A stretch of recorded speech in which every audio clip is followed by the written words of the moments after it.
बिस्मिल्लाहिर्रहमानिर्रहीम, अस्सलामु अलैकुम ख़वातीन व हज़रात। एक बार फिर आप सबको जो है एक नई सुबह की सोच में खुशामदीद कहते हैं और गुड मॉर्निंग भी कहते हैं। साथ साथ मैं हूं मुनीब हामिद और मैं हूं नम्रा तारिक। और हमारे मुल्क में बहुत अहम खबरें हमारे सामने आ रही हैं। कश्मीर की सूरत हाल, उस पर कल भी हमने डिटेल डिस्कशन की थी। मजीद उस पर क्या डेवलपमेंट्स हैं, कुछ गुड न्यूज़ भी है और वो भी आपके साथ शेयर करेंगे। कुछ हद तक जो है वो मुतालिबात मान लिए गए और गवर्नमेंट ने हथियार जो है वो डाल दिए। सुबह सुबह ब्लैक कॉफ़ी भी होनी चाहिए। आप सब जो है, अगर जो कॉफ़ी लवर्स हैं, आप लोगों को पता होगा कॉफ़ी की अहमियत क्या है। वैसे मैं समझता हूँ कि पाकिस्तान की गवर्नमेंट को भी जो है ब्लैक कॉफ़ी पीनी चाहिए सुबह सुबह। इट हेल्प्स वर्क है ना? Yes, it does. It does. यही मुतालबात जो है, आप बहुत एक्टिव हो जाते हैं। आज़ाद कश्मीर के जो अपने मुतालबात जो हैं वो तस्लीम कर लिए, तो उसमें आप देखें कि एक हमारा जो है पुलिस ऑफिसर वो शहीद हुआ। कल मजीद 3 लोगों के शहीद होने की खबरें हमारे सामने आई। अब मैं उसकी तस्दीक तो नहीं कर सकती यहाँ पे, लेकिन खबरें आ रही थी कि ये नंबर कम भी हो सकता है, ज्यादा भी हो सकता है। काफी लोगों के जख्मी होने की खबरें भी सामने आती रही हैं। तो पॉइंट मैं यहाँ पे जो कहना चाह रहा हूँ वो ये इसी में यही है कि जब आपने मुतालबात जो है वो तस्लीम करने हैं, जब आपके पास रूम है रिलीफ प्रोवाइड करने का, तो आपने इनिशियली कर देते। आप इतना जो है you have to go through so much pain और फिर आपने जाके वो तस्लीम किए। बहरहाल फिर भी उन्होंने एटलीस्ट तस्लीम कर लिए। तस्लीम कर लिया। बहुत दंगा फसाद हुआ और इसका मुझे लगता है मुनीब सबसे ज़्यादा जो इसका ड्रॉबैक था बड़ा, वो ये था कि हमारे पड़ोसी दुश्मन मुल्क ने इसका बहुत फ़ायदा उठाया होना है। और जो पाकिस्तान की ओवरऑल रेपुटेशन और जो कश्मीर का एक मामला है ना, आज़ाद कश्मीर भी उसको आप कह सकते हैं मुतनाज़ा इलाका फिर भी। बिल्कुल जी। तो और इसके अलावा भी बड़ी खबरें हैं, जिस तरीके से मियां मोहम्मद शहबाज शरीफ साहब ने जो है पार्टी की सदारत से भी रिजाइन कर दिया है। और अब कौन बनेगा? नवाज शरीफ बनेंगे जी। अब ये काफ़ी दिनों से खबरें आ रही थी सामने। सो फाइनली उसका फर्स्ट स्टेप जो है इनिशिएट कर दिया गया, उसका फर्स्ट स्टेप ले लिया गया। एनी हाउ, इस्लामाबाद की डिस्ट्रिक्ट एंड सेशन अदालत में दौरान इद्दत निकाह केस में बानी पीटीआई और बुशरा बीबी की सजा के खिलाफ अपीलों पर भी समाअत आज होगी। और नाज़रीन, इंतशार फिर एहतजाज और जबर के बावजूद आज़ाद कश्मीर अवामी एक्शन कमेटी के मुतालिबात मंजूर कर लिए गए, जो अभी हम बात कर भी रहे थे कि अगर पहले ही करने थे तो ये इतना दंगा फसाद करवाने की क्या जरूरत है। एनी हाउ, बहरहाल जी वही चीज़ है ना। और आज़ाद कश्मीर में जो ख़वातीन हज़रात जो है इंटरनेट भी बहाल जो है वो कर दिया गया है। आटे की कीमतों में बड़ी कमी की भी ऐलान जो है यूनिट से इलेक्ट्रिसिटी की उसमें भी कमी। कौमी असम्बली के इजलास में जो है उमर अयूब और ख्वाजा आसिफ जो थे ख़वातीन हज़रात आमने सामने थे और बयानात जो हैं उसका जो है तबादला की। मैं कल खुद इस सेशन पे मौजूद थी। I have seen them like literally fighting. Munib, let me tell you this and my viewers कि वो मुझे सीरियसली माजरत के साथ नेशनल असेंबली के फ्लोर पे खड़े होकर मुझे नहीं लग रहा था कि मैं नेशनल असेंबली के फ्लोर पे खड़ी हूँ। मुझे ये लग रहा था कि ये कोई घर है और वहाँ पे सास बहू या कोई भाभी नंद, इनकी कोई आपस की बहुत ही बुरी लड़ाई हो रही है। यकीन जाने नहीं मोहब्बत नहीं। मैं कल आपको पता है जब घर वापस गई मैंने एक बार फिर से गूगल किया कि नेशनल असेंबली का मकसद क्या है। टू बी वेरी ऑनेस्ट, मैं वहाँ पे इतनी कंफ्यूज थी सिर्फ इसलिए कि मुझे ये लगा कि यार शायद इसका मकसद ही यहाँ पे लड़ाई झगड़ा करना है, अवाम के मसाइल को डिस्कस करना, उनके हल के लिए बिल पेश करना, उनके हल की जानिब जाना कोई कॉन्सेप्ट ही नहीं है। तुमने ये किया, तुमने ये किया, और पंजाबी में एक दूसरे को ताने कस रहे हैं जैसे फैसलाबाद आ गए आप सीधा और झुकते पड़े। आपकी बात बिल्कुल दुरुस्त है। और अब जो है ख़वातीन व हज़रात, जो ये तो चीज़ें जो है नोक झोंक चलती रहती पाकिस्तान की सियासत में, लेकिन जो है जो इम्पोर्टेंट न्यूज़ है वो कश्मीर से थी। आज़ाद कश्मीर में जहाँ पे एक हफ्ते के एहतजाज और रियासती हड़ताल के बाद जो है हुकूमत और अवामी एक्शन कमेटी के मुतालबात जो है वो मंजूरी से मुतल्लिक जो है मायदा तय पा चुका है। फाइनली वज़ीर आज़म आज़ाद कश्मीर का कहना है कि आटे का फी वन नर्ख जो है 31 रुपए से जो है 3100 रुपए से 2 जो है 1000 रुपए तक जो होगा। और 1 से 100 यूनिट तक के जो नर्क है बिजली के बिलों में वो 3 रुपए, 100 से 300 यूनिट के जो बिजली के बिल होंगे 6 रुपए होंगे। नोटिफिकेशन के मुताबिक जो है कमर्शियल जो है यूनिट के जो बिल हैं 10 रुपए और 300 से ज़ायद जो है 15 रुपए फी यूनिट कीमत जो है वो मुकर्रर कर दी गई है। बिल्कुल। और वज़ीर आज़म पाकिस्तान ने भी आज़ाद कश्मीर के लिए फौरी तौर पर 23 अरब रुपए फराहम करने की मंजूरी दे दी है। और चीफ सेक्रेटरी ने कहा कि आज़ाद जम्मू कश्मीर में इंटरनेट सर्विसेज बहाल कर दी गई हैं। हम अभी मजीद इस पर रिपोर्ट्स भी लेंगे कि वाकई तौर पे बहाल कर दी गई है नहीं। वज़ीर आज़म आज़ाद कश्मीर के प्रेस कॉन्फ्रेंस करते हुए उन्होंने कल मजीद क्या कहा है आपको भी सुनवाते हैं। के अवाम के लिए जो भी उनका एहतजाज है उसको उनके हक में उसको तस्लीम करते हुए उनके मुतालबात को दूर करने के लिए जो रकम है वो फराहम कर दी गई है। गवर्नमेंट ऑफ पाकिस्तान ने जिन इनराक की मंजूरी दी है, ये पूरी दुनिया में मैं चैलेंज करता हूँ पूरे हिंदुस्तान को, मोदी के फरिश्तों को भी, कि इस रेट पर वो हिंदुस्तान में या मकबूजा कश्मीर में बिजली बेच के दिखा दे। ये वो रिश्ता है नजरिया पाकिस्तान का। LOC पे मुसल्लह अफवाज पाकिस्तान की शहादतों की दास्तानें मुसलसल रकम होती चली आ रही हैं। वहाँ पे अमन व अमान से मुसल्लह अफवाज पाकिस्तान का बराह रास्त ताल्लुक है। Chaudhry Anwarul Haq ji, prime minister Azad Jammu and Kashmir की गुफ्तगू सुनी है और इसमें वो चैलेंज कर रहे हैं दुनिया को भी और इंडिया को भी, जो जिन्होंने of course Azad Jammu and Kashmir की इस जो ये हड़ताल था उसका जो है भरपूर फ़ायदा उठाया, इंडियन मीडिया पे इसको बताया, तो उनको भी चैलेंज करें कि आप जो है अच्छा, पाकिस्तान ऑक्युपाइड कश्मीर में इन स्टेट्स पे नहीं दे सकते हैं। और वहाँ पे 21 रुपए फी यूनिट है और यहाँ पे 65 और 70 के दरमियान है। तो वो उनको चैलेंज करें, पता नहीं कि किन किन बेसिस पर चैलेंज करें, ये मुझे समझ नहीं आया। बहरहाल वैसे डिटेल में बन सकती है बातचीत, लेकिन कोई नहीं, अपने हैं, अपने तो अपने होते हैं। मतलब ये कैसे कंपैरिजन किया उन्होंने। फिर भी आगे बढ़ते जी, मखसूस नशिस्तों का भी एक मामला हमारे सामने आया। मखसूस नशिस्तें मुअत्तल और इलेक्शन कमीशन ने सुप्रीम कोर्ट के फैसले पर 77 ऐसी इजाफी मखसूस नशिस्तें जिनको मुअत्तल करने का नोटिफिकेशन जारी कर दिया, जिसमें कौमी असम्बली से भी इजाफी जो मखसूस नशिस्तें थी उन पर 22 ऐसे अरकान मुंतखब हैं और 3 अक़लियती अरकान की रुकनियत मुअत्तल की गई है। और साथ ही बाकी असेंबली से भी इजाफी जो है मखसूस नशिस्तों पर जो है 25 मुंतखब और 4 अक़लियती अरकान की रुकनी जो है वो मुअत्तल कर दी गई है। पंजाब असेंबली में इजाफी जो है मखसूस नशिस्तों पर मुंतखब 27 और 3 अक़लियती, जबकि सिंध असेंबली से मखसूस नशिस्तों पर मुंतखब 3 और 1 अक़लियती रुकन की जो है रुकनीत मुअत्तल कर दी गई है। और हाँ जी, आफ्टर द रिमार्केबल डिसीजन ऐसा ही है। और पेशावर हाई कोर्ट का फैसला भी है, वो मुअत्तल किया गया। अच्छा, अभी जो हम लोग बात कर रहे थे कल होने वाले इजलास के हवाले से, जिसमें आप थी जिसमें आपने देखा कि ये नेशनल ये लड़ाई हो रही थी, क्या हो रहा है यहाँ पे, ये क्या हो रहा है, मतलब वाकई तौर पे बहुत हैरानकुन सूरत हाल थी। उसमें उमर अयूब का मुकाबला हो रहा था ख्वाजा आसिफ से, और कौमी असम्बली में अपोजिशन लीडर उमर अयूब ने कहा कि जो भी आइन को मुअत्तल या ख़त्म करे वो संगीन गद्दारी का मुर्तकिब होता है। अपोजिशन लीडर ने ये कहा कि पाकिस्तान में इस वक्त सही जमहूरियत का फुकदान है, इज़हार राय की आज़ादी बहुत कम है। सोशल मीडिया ऐप का भी जिक्र हुआ कि एक्स को बंद कर दिया गया है और मीडिया पे ये प्रेशर है। तो ये उमर अयूब ने ये कहा है। वैसे मजीद कहा कि जी 9 मई के हवाले से आज़ाद जुडिशल कमीशन होना चाहिए, जिसे तमाम CCTV वीडियोस तक जो है रसाई होनी चाहिए और वो सामने आने चाहिए। और इसके बाद ख्वाजा आसिफ ने भी जो है कुछ स्टेटमेंट्स दिए, लेकिन सबसे पहले जो है हम आपको उमर अयूब साहब ने क्या कहा नेशनल असेंबली में आपको सुनाते हैं। फाजिल जज हजरात ने एक लेटर लिखा चीफ जस्टिस ऑफ पाकिस्तान काजी फैज ईसा साहब को और सुप्रीम जुडिशल काउंसिल को। यहां पे तो जनाब स्पीकर मैं यहां पे क्लियर कट कर दूं कि 9 मई एक बहाना था, वजीर आजम इमरान खान निशाना था। हम लोग ये इस हाउस के जरिए ये डिमांड करते हैं कि fail for Hamoodur Rahman commission report भी पब्लिक होनी चाहिए, उसके साथ ओजड़ी कैंप इंक्वायरी रिपोर्ट भी सामने आनी चाहिए, उसके साथ जनाब स्पीकर एबटाबाद कमीशन रिपोर्ट भी सामने आनी चाहिए। जी 9 में बहाना इमरान खान निशाना था, ये बड़ी एक इंपॉर्टेंट स्टेटमेंट उन्होंने दी। और साथ ही वजीर दिफा ख्वाजा आसिफ जो हैं उन्होंने भी काफ़ी बार स्पीच करने की कोशिश की। वो अलग बात है कि अपोजिशन की जानिब से इतनी हुल्लड़बाजी और इतना वो सिलसिला माहौल ख़राब हुआ था कि वो स्पीच नहीं कर पाए। बहरहाल जो उन्होंने कहा वो यही कि आइन तोड़ने वालों के खिलाफ आर्टिकल 6 के मुताबिक कार्रवाई होना बहुत ज़्यादा ज़रूरी है। आर्टिकल 6 लगना चाहिए। आर्टिकल 6 लगाने का आगाज़ फील्ड मार्शल अयूब खान से किया जाना चाहिए। अयूब खान की लाश को कब्र से निकाल कर फांसी दी जाए, उन्होंने ये कहा।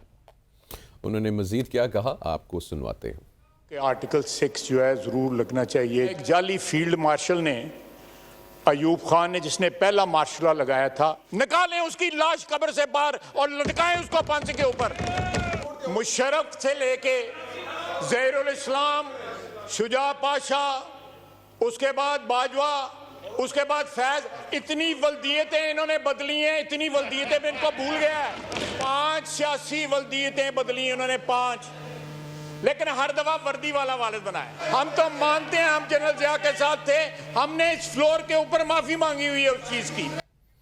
वेल ख्वाजा आसिफ के जो है दबंग बयान जो हैं वो सामने आ रहे हैं। हालांकि अगर पाकिस्तान की हिस्ट्री देखी जाए ख़वातीनो हज़रात और निमरा काफ़ी डिस्टोर्टेड है, और उनका ये जो अब पीटीआई को टारगेट करके कह रहे थे 5 वल्दियत जिन्होंने तब्दील की हैं, और एक नाम जो है ख्वाजा आसिफ वो मेरे ख्याल से मिस करके अगर उसमें भी वो शामिल कर देते जो है डिमांड में। बहरहाल इसमें मज़ीद जो है गुफ्तगू की जा सकती है। He is very funny।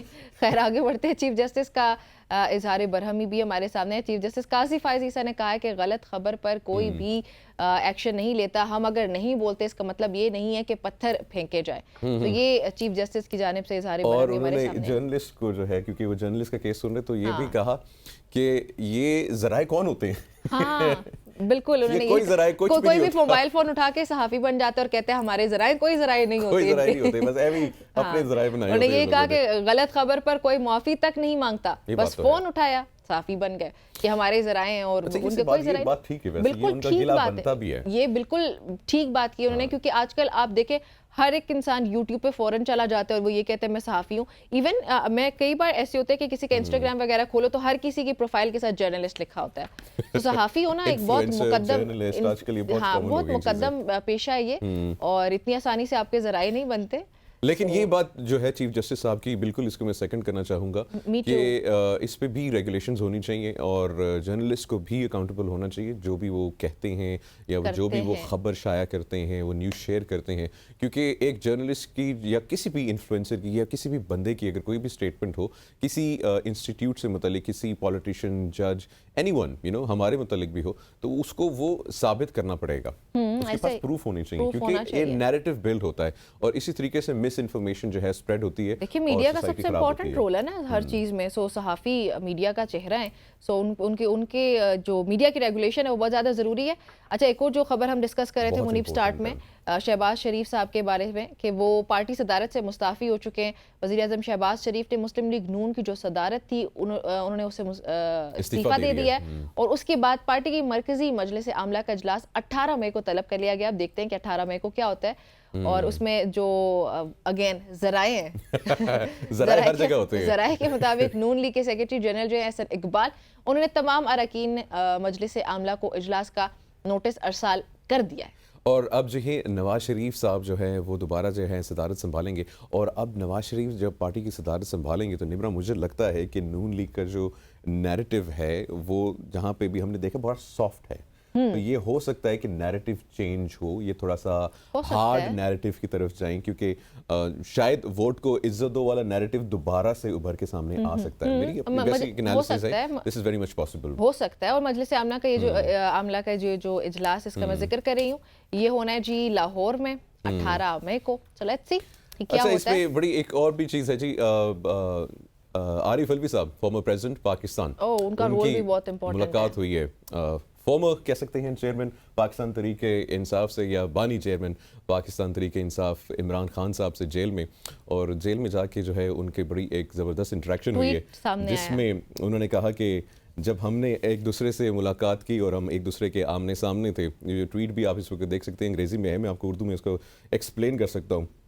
तो खान साहब ने कहा जी वेलकम जी, आरिफ साहब वेलकम, आइए बैठिए, आइए बैठिए, और अपने सीने को हाथ लगा के खान साहब ने कहा कैदी नंबर 804 आपको खुशामदीद कहता है, आपको वेलकम करता है। ये जी डॉक्टर आरिफ अलवी साहब प्रेसिडेंट, और बड़े देरीना दोस्त हैं और बड़े पार्टनर रहे हैं इमरान खान साहब। इन्होंने सही वफादारी निभाई है तहरीक इंसाफ के साथ। लेकिन तहरीक इंसाफ का एक और मामला भी चल रहा है कि बानी पीटीआई का शेर अफजल मरवत के हवाले से बयान भी सामने आया, और बानी पीटीआई इमरान खान का ये कहना था कि कल उन्होंने जो गुफ्तगू की उसमें कि शेर अफजल मरवत को कई मरतबा समझाया कि पार्टी पॉलिसी के खिलाफ वर्जी ना करे, लेकिन वो हर दूसरे दिन कोई ना कोई ऐसी चीज कर लेते थे, हर दूसरे दिन किसी ना किसी पार्टी लीडर पर चढ़ाई कर देते रहे।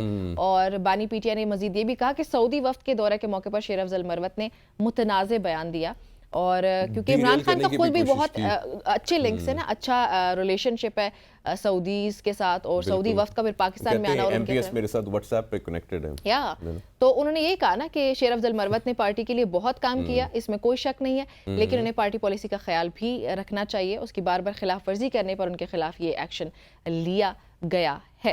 राइट जी। अच्छा, ये तो जो है पाकिस्तान की सियासत में जो है सब कुछ चलता है, लेकिन जो है चीफ मिनिस्टर पंजाब मरीम नवाज साहिबा ने कल जो है एक इवेंट में जो है जो खिताब करते हुए कुछ जो है स्टेटमेंट्स का जो है तस्करा किया, और उसमें ये कहा कि जो ई बाइक्स की स्कीम थी और उससे मुतलिक जो लाहौर हाई कोर्ट के जज के स्टेटमेंट्स थी, उससे मुतलिक जो है मरीम नवाज साहिबा ने जो है कुछ जो है इरशाद तस्करा किया फरमाया, उसका, तस्करा तस्करा किया। किया। आपको सुनवाते हैं। क्योंकि लाहौर हाई कोर्ट के एक जज साहब ने ना वो स्कीम रोक दी बाइक्स वाली, और आई थिंक केस कोई और चल रहा था, तो अचानक उनको ख्याल आया, उन्होंने कहा कि अगर ये पेट्रोल बाइक्स जो हैं या ये जो इलेक्ट्रिक बाइक्स हैं ये आप स्टूडेंट्स को देंगे तो वो ये बाइक्स लेके लड़कियों के कॉलेज के सामने जाएंगे। तो मुझे हंसी आ गई। मैंने सोचा ये तो वही वाली बात है कि रोटी सस्ती क्यों की है। अगर आप रोटी सस्ती करेंगे तो लोग 2 की बजाय 3 रोटियां खाएंगे, और उससे पेट की बीमारियां जो है वो वज़न बढ़ेगा, डायबिटीज़ बढ़ेगी, ब्लड प्रेशर बढ़ेगा। तो मुझे इस बात का अफसोस भी हुआ कि जब पेट्रोल बॉम्ब्स बच्चों के हाथ में दिए जाते हैं उस वक्त कोई कोर्ट हरकत में नहीं आता। कहा कि 1 व्हीलिंग करेंगे। थोड़ी सी इन्फॉर्मेशन होनी चाहिए। इलेक्ट्रिक बाइक्स की आई थिंक 1 व्हीलिंग नहीं हो सकती, और 1 व्हीलिंग करने के लिए उनको गवर्नमेंट की दी हुई मोटरसाइकिल की ज़रूरत नहीं। अगर उन्होंने 1 व्हीलिंग करनी होगी तो वो वैसे भी 1 व्हीलिंग कर लेंगे।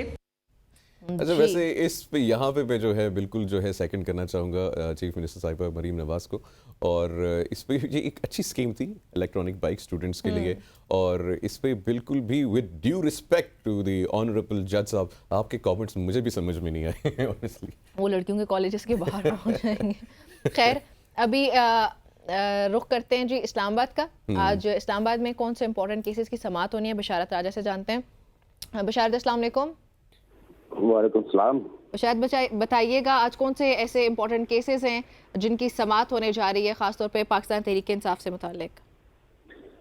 जी, आज बहुत अहम केसेस लगे हुए। एक तो इद्दत वाला केस लगा हुआ है, जिसमें आज जज शारफ अहमद ने पिछली समाअत में अपने हुक्मनामा में लिखा था कि अगर आज खावर मानिका के वकील अदालत के सामने पेश न हुए तो हम आज हम हुक्म सुना देंगे, आर्डर सुना देंगे। लेकिन आज जब समाअत शुरू हुई तो बताया गया अदालत को ये कि जी उनके वकील हाई कोर्ट में मसरूफ हैं, तो वो आप केस की समाअत मुलतवी कर दें ये कुछ वक्त के लिए। तो 1 बजे तक उस केस की समाअत मुलतवी कर दी गई। ये पिछले कुछ 2-3 समाअतों से ये बड़ा अजीब चक्कर चल रहा है कि खावर मालिका के जो वकील हैं वो 7 वाली अदालत में बैठे होते हैं, तो उनके मामून वकील बताते हैं जाकर जज को जी कि वो कहीं और मसरूफ है। जब वो हालांकि जितनी तकलीफ और गम से खावर मानिका साहब गुजर रहे हैं उनको ये जो है फौरन से पहले करना चाहिए, और उनके जो के वकील हैं उनको जल्द से जल्द इस केस को निपटाना चाहिए। जी बिल्कुल, आप दुरुस्त कह रहे हैं। खावर मानिका ने भी अदालत के समय ये बात की थी कि जिस तकलीफ से मैं गुजर रहा हूँ वो मुझे इसका पता है कि ये अल्लाह ना करे कि किसी के साथ ऐसा मामला हो। लेकिन वो जो उनके वकील है वो 7 वाली अदालत में बैठे होते हैं, और इस तकलीफ का भी उनको तकरीबन 3-4 साल बाद जो है तशखीस हुई। 5 साल बाद उनको ये तकलीफ महसूस हुई। जी 5 साल के बाद गहरी तकलीफ है ये भी बड़ा अजीब एक मामला है कि 5 साल पहले तो उन्होंने बड़े तमतराक से ही कहा था जी कि वो बड़ी नेक खातून है और बड़ी पासा, और ये ऑन द रिकॉर्ड ये बात मौजूद है। लेकिन 5 साल के बाद उन्होंने कहा बहरहाल आज इस केस का फैसला होना है, बरसूरत होना है। अगर उनके वकील अदालत के सामने पेश न भी हुए तो तब भी जज जो है वो ठीक है। अच्छा पिछली बिशारत ये बात बताएं कि अभी ये जज साहब नहीं पूछते खावर मानिका साहब से कि 5 साल पहले तो आप बहुत तारीफ किया करते थे उनकी जो है, और अब बिल्कुल उलट हो गया। ये जज साहब ने पूछा भी था, और जो वकील थे इमरान खान के वकील थे वो अदालत के सामने उन्होंने वो रिकॉर्ड भी रखा था, वो वीडियो सलमान अकबर राजा ने वो क्लिप भी चलाए थे अदालत के सामने। तो फिर खबर मलिका ने कहा जी कि ये मेरी चीजें जो है ना वो मेरी गुफ्तगू को तोड़ मरोड़ कर अदालत के सामने पेश किया जा रहा है।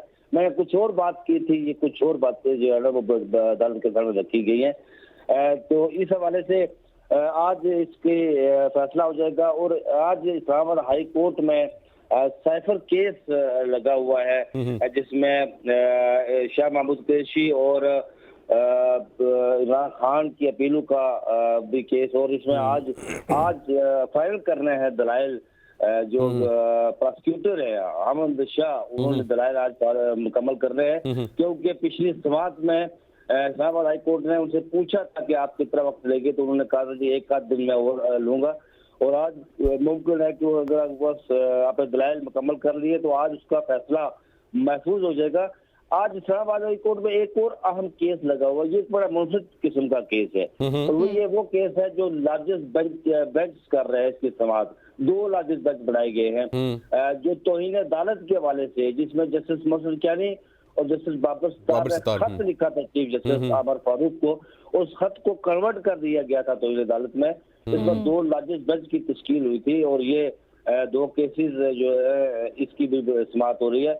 और इसके अलावा सुप्रीम कोर्ट में भी आज एक आम केस की समाअत हो रही है, जिसमें पिछली समाअत में चीफ जस्टिस पाकिस्तान काजी फाइज ईसा ने नोटिस जारी किए थे इमरान खान को। उनके वकील को कहा था जी कि आप पूछें इमरान खान से कि वो खुद पेश होना चाहते हैं अदालत या क्या करना चाहते हैं। तो जिस पर जवाब दिया था इमरान खान ने कि जी कि मैं खुद अदालत में पेश होना चाहता हूँ। ये कौन से केस में, ये कौन से केस में बशारत बताइए एक बार फिर से। अगर वही उसी मौके पर वो कायम रहे इमरान खान, तो फिर पता नहीं काजी फाइज साहब ने सुप्रीम कोर्ट बुला पाएंगे या नहीं बुला पाएंगे या रजूने के लिए ये एक नई चीज डेवलपमेंट सामने आएगी। पाकिस्तान में रोज नई डेवलपमेंट्स होती हैं। बिशारत राजा, बहुत बहुत शुक्रिया हमें अपडेट करने के लिए। इद्दत केस और भी इसके अलावा जो है मुतअद्दिद केसेस की समाअत आज होनी है। बड़ा इंपॉर्टेंट दिन है पाकिस्तान में, हर रोज ही इंपॉर्टेंट होता है। इस्लामाबाद हाई कोर्ट, हाँ इस्लामाबाद हाई कोर्ट और फिर साथ सुप्रीम कोर्ट में भी केसेस है। जैसे सुप्रीम कोर्ट में तौहीन अदालत की उसकी समाअत होनी है, 2 larger bench. So that is going to be very important too. यहाँ पे एक ब्रेक शामिल करते हैं।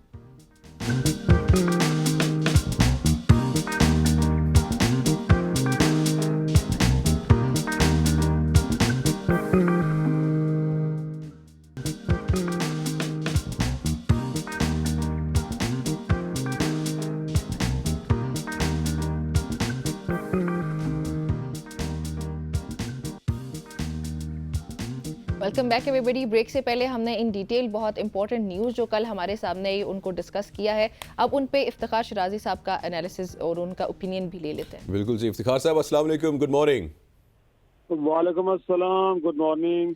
अच्छा इफ्तिखार साहब, सबसे पहले तो मैं, जैसे हमने स्टार्ट में ही जो है प्रोग्राम की, मैंने ये सोचा कि आज़ाद जम्मू एंड कश्मीर की जो सिचुएशन है, एहतजाज हुआ, लॉस ऑफ लाइफ हुई, लॉस ऑफ इंफ्रास्ट्रक्चर भी होया होगा, आई एम श्योर बहुत सारा नुकसान भी होया होगा।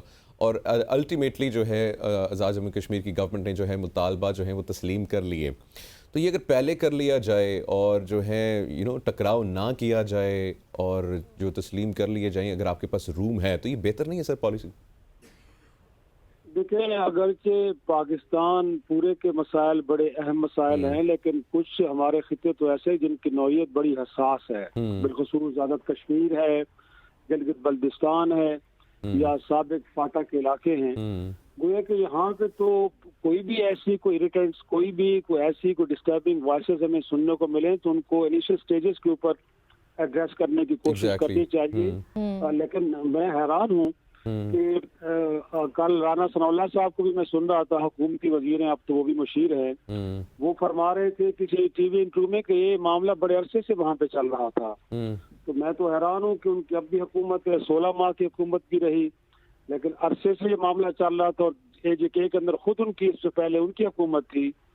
इन चीज़ों को सरफ नज़र किया गया। तो हम तो समझते हैं कि इस मुल्क के अंदर हुकूमतें हमेशा इसी बयानिए को आगे लेके चलती है कि कायद-ए-आज़म बानी पाकिस्तान ने कहा था कि कश्मीर पाकिस्तान की शहर है, और इसमें कोई शक भी नहीं है कि पंजाब और सिंध की ज़मीनों को सैराब करने के लिए पानी उन्हीं की पहाड़ों से आता है।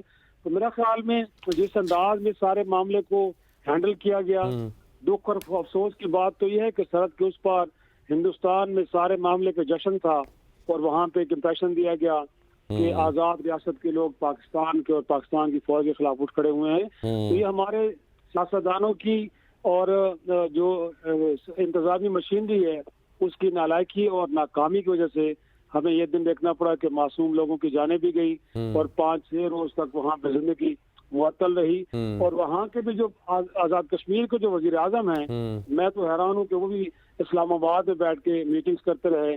फिर हमारे अपनी जो सियासी अशराफिया है, गोया कि एक सियासी जमात को उसकी बैशिंग करने के लिए तो काबीना के खुसूसी इजलास होते हैं, पार्लियामान के खुसूसी इजलास होते हैं, लेकिन इस हसास खित्ते के मामले के ऊपर तो कोई लब कुशाई नहीं की गई। इस पे भी सियासत हो रही थी, इस पे भी इस पे भी सियासत हो रही थी। सियासत होती है। अच्छा शराजी साहब, अगर पाकिस्तान की सियासत की तरफ आए तो शहबाज शरीफ का पार्टी सदारत से मुस्ताफी होना, इसको कैसे देखते हैं आप? देखिए, मेरे ख्याल में पहले भी नवाज शरीफ साहब पार्टी सदारत से इस बुनियाद पे लग हुए थे कि क्योंकि उनको एक सजा हुई थी और वो अमलन जो है वो टेक्निकल ग्राउंड्स पे, लीगल ग्राउंड्स के ऊपर वो पार्टी की क़यादत को होल्ड नहीं कर सकते थे। लेकिन हमेशा जाहिर सी बात है वो न सिर्फ इलेक्शन जीतने के बाद खुद प्राइम मिनिस्टर बनना चाहते हैं बल्कि पार्टी के मामलात भी अपने हाथ में रखना चाहते हैं। और उन्होंने फिर देख लिया है कि कुछ वजूहात की बुनियाद पर जब वो पार्टी उनके हाथ से गई है तो अमलन इक़्तिदार भी उनके हाथ से चला गया, उनके छोटे भाई अब ड्राइविंग सीट पे आ गए हैं। तो इनिशियल तो मेरे ख्याल में खुद नवाज शरीफ साहब की ख्वाहिश है कि पहले मरहले पे पार्टी की क़यादत को हाथ में लिया जाए और उसके बाद यकीनी तौर पे वो हुकूमत पे अपने हाथ में लेने की पोजीशन में आ जाएंगे। और तो मेरे ख्याल में बुनियादी चीज़ तो यही है। और दूसरा ये कि इस इम्प्रेशन को वो डिसमेंटल करना चाह रहे हैं, क्योंकि लोग ये कहते हैं कि अब नवाज शरीफ साहब की सियासत ख़त्म हो चुकी है, वो सियासत से रिटायर हो चुके हैं। तो इस इम्प्रेशन को भी डिसमेंटल करना चाह रहे हैं और क्योंकि वो कौमी असम्बली के मेंबर भी हैं तो लिहाजा पार्टी की सदारत जब संभालेंगे तो आपको मालूम है कि इस मुल्क के अंदर क्राइसिस तो रहते ही हैं। जब सियासी बहरान अगर ये डीप होता है तो मुझे लगता है कि मुमकिन तौर पे खुद मुस्लिम लीग नून के अंदर से कुछ आवाज़ें सुनने को मिलेंगी जिसमें कहा यह जाएगा कि बेहतर यह है कि पार्टी सदारत के साथ साथ नवाज शरीफ साहब जो हुकूमत की भी बाग दौड़ अपने हाथ में संभाले, क्योंकि उनका पॉलिटिकल स्टेचर बड़ा है।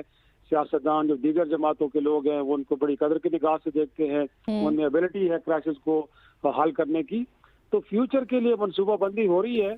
सर इफ्तिखार साहब, इसको हम यहाँ इस तनाज़ुर में भी देख सकते हैं कि मे बी ये प्लान हो पहले 6 महीने 8 महीने जो हैं, क्योंकि जो मुश्किल टाइम है, जो मुश्किल फैसले लेने हैं, ऑफ कोर्स पब्लिक का जो है रिसेंटमेंट भी सामने आएगी, तो वो शहबाज शरीफ साहब जो हैं वो बर्दाश्त कर ले। अगेन स्टेशन की बात हो रही नवाज शरीफ साहब की, ताकि जब वो आएँ तो उनको एक सेटल्ड गाड़ी मिले चलाने को। नहीं, वो तो एक अपनी जगह पे पार्शली आप कह सकते हैं कि ये दुरुस्त बात हो, लेकिन लोगों का हाफजा अब इतना कमजोर नहीं रहा। अगर है भी सही तो फिर मीडिया याद दिला देता है। आज भी बैठ के हम PDM सरकार की जो मनफी और अवाम दुश्मन फैसले उनका जिक्र करते हैं और वो समझते भी हैं कि इसका नुकसान उनको सियासी तौर पे हुआ है। लेकिन मेरे ख्याल में ये कोई बुनियादी वजह नहीं हो सकती कि जिसकी बुनियाद पे हम कहें कि ऐसा है। मुझे लगता है कि जो नवाज शरीफ साहब का मिजाज है, एक तो ये है कि वो कोलिशन गवर्नमेंट को लेके चलने के हक में नहीं है। वो समझते हैं कि अगर आप इलेक्शन में जाते हैं और आपकी जमात को क्लियर मेजॉरिटी मिलती है, अगर 2/3 नहीं भी मिलती तो बेहतर है कि आप अकेले हुकूमत करें।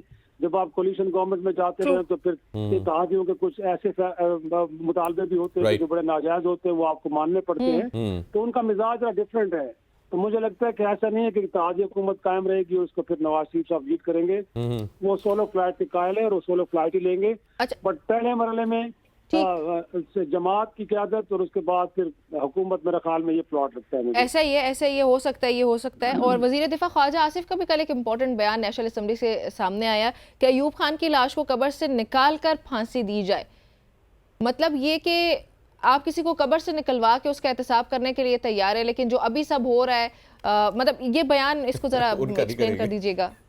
ख्वाजा आसिफ के साथ तो बड़े सादे एहतराम के साथ मैं पहले तो ये कहूँगा कि अपने जो उनके हल्के में इलेक्शन हुआ है और रिहाना डार साहबा जो उनको शिकस्त हुई और ये वहाँ पे कामयाब हुए, तो पहले अपने हल्के में जो इलेक्शन हुआ है उसका एक फोरेंसिक करवा लें और उसके बाद जो ये बातें वो कर रहे हैं, इससे पहले भी इस तरह की वो गुफ्तगू करते रहे हैं। लेकिन आपको याद होगा कि जब एक खसूसी अदालत ने जनरल मुशर्रफ को आर्टिकल 6 के तहत सजा दी थी, और उस वक्त जो उस अदालत के सरबराह थे साबिक chief justice Peshawar high court Sheikh Waqar sahab, जी जी वो है कि उन्होंने भी अपने फैसले में यही लिखा था ना कि अगर मुशर्रफ साहब की रहलत भी हो जाए तो उनकी कब्र उनकी लाश को निकाल के तो लटकाया जाए। तो उस वक्त तो ये सारे सियासतदान कहते थे कि ये शख्स पागल है, इसकी मेंटल ट्रीटमेंट होनी चाहिए।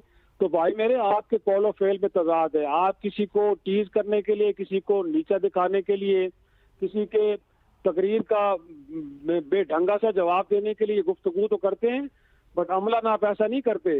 अमलन तो यही है कि जो सियालकोट में इलेक्शन में हुआ है, और उससे पहले भी आपको याद होगा यही ख्वाजा आसिफ साहब थे कि जब 2018 के इलेक्शन में उन्होंने कहा कि मैंने फिर बाजवा साहब को कॉल की, जी मेरे साथ क्या हो रहा है, तो उसके बाद वो इलेक्शन वहां पे जीते हैं। तो जहाँ से आप ताकत लेते हैं वहाँ उनको आप कहते हैं कि उनका एहतसाब होना चाहिए। तो हुकूमत में है, करे, फिर क्यों नहीं करते आप? अच्छा रोका हुआ अच्छा इफ्तिखार साहब, लास्ट मिनट है, मैं आपका जो very quickly point of view चाहता हूँ। पाकिस्तान पीपल्स पार्टी चाहती है जी कि जुल्फिकार अली भुट्टो साहब की जो तस्वीर है वो करेंसी नोट्स के ऊपर भी आ जाए।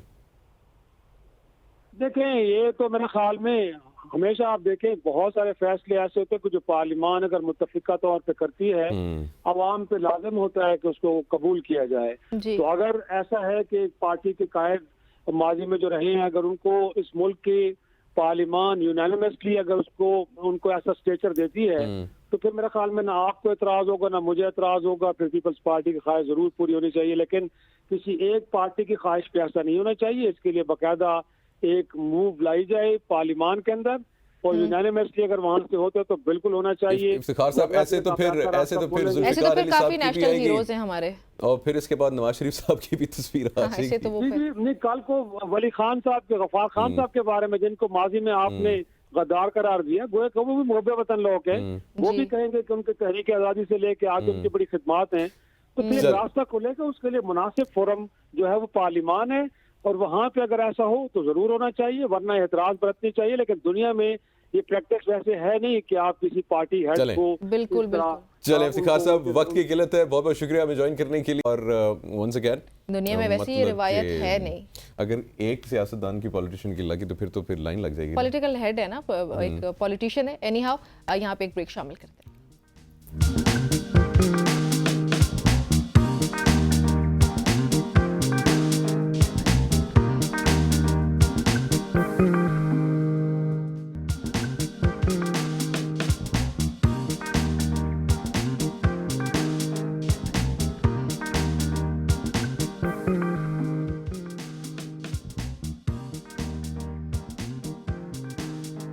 वेलकम बैक जी ख़वातीन और हज़रात, एक बार फिर आप सबको खुशामदीद कहते हैं सुबह की सोच में।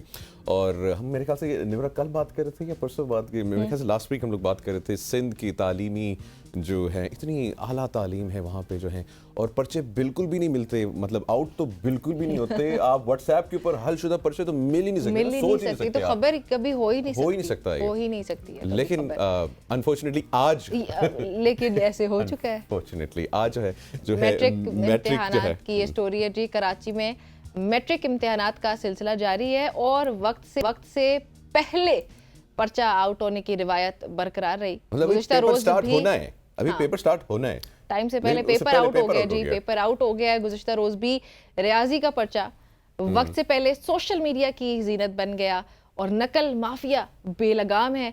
इंतजामिया सिर्फ जुबानी कलामी बयानात देकर वो राह फरार इख्तियार कर लेते हैं।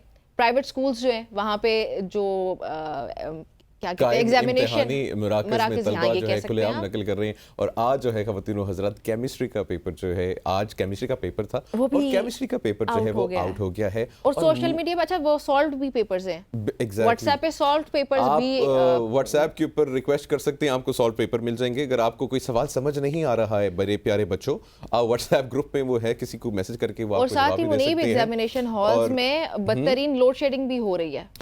और इस पे हमारे पास जो है, आप कुछ भी कर लें बेशक, जितनी मर्जी बल्दिया जो नुमाइंदे हैं उनके हमारे पास कुछ स्टेटमेंट्स भी हैं इस हवाले से, वो आपको सुनाते हैं, फिर इसके ऊपर गुफ्तगू करते हैं।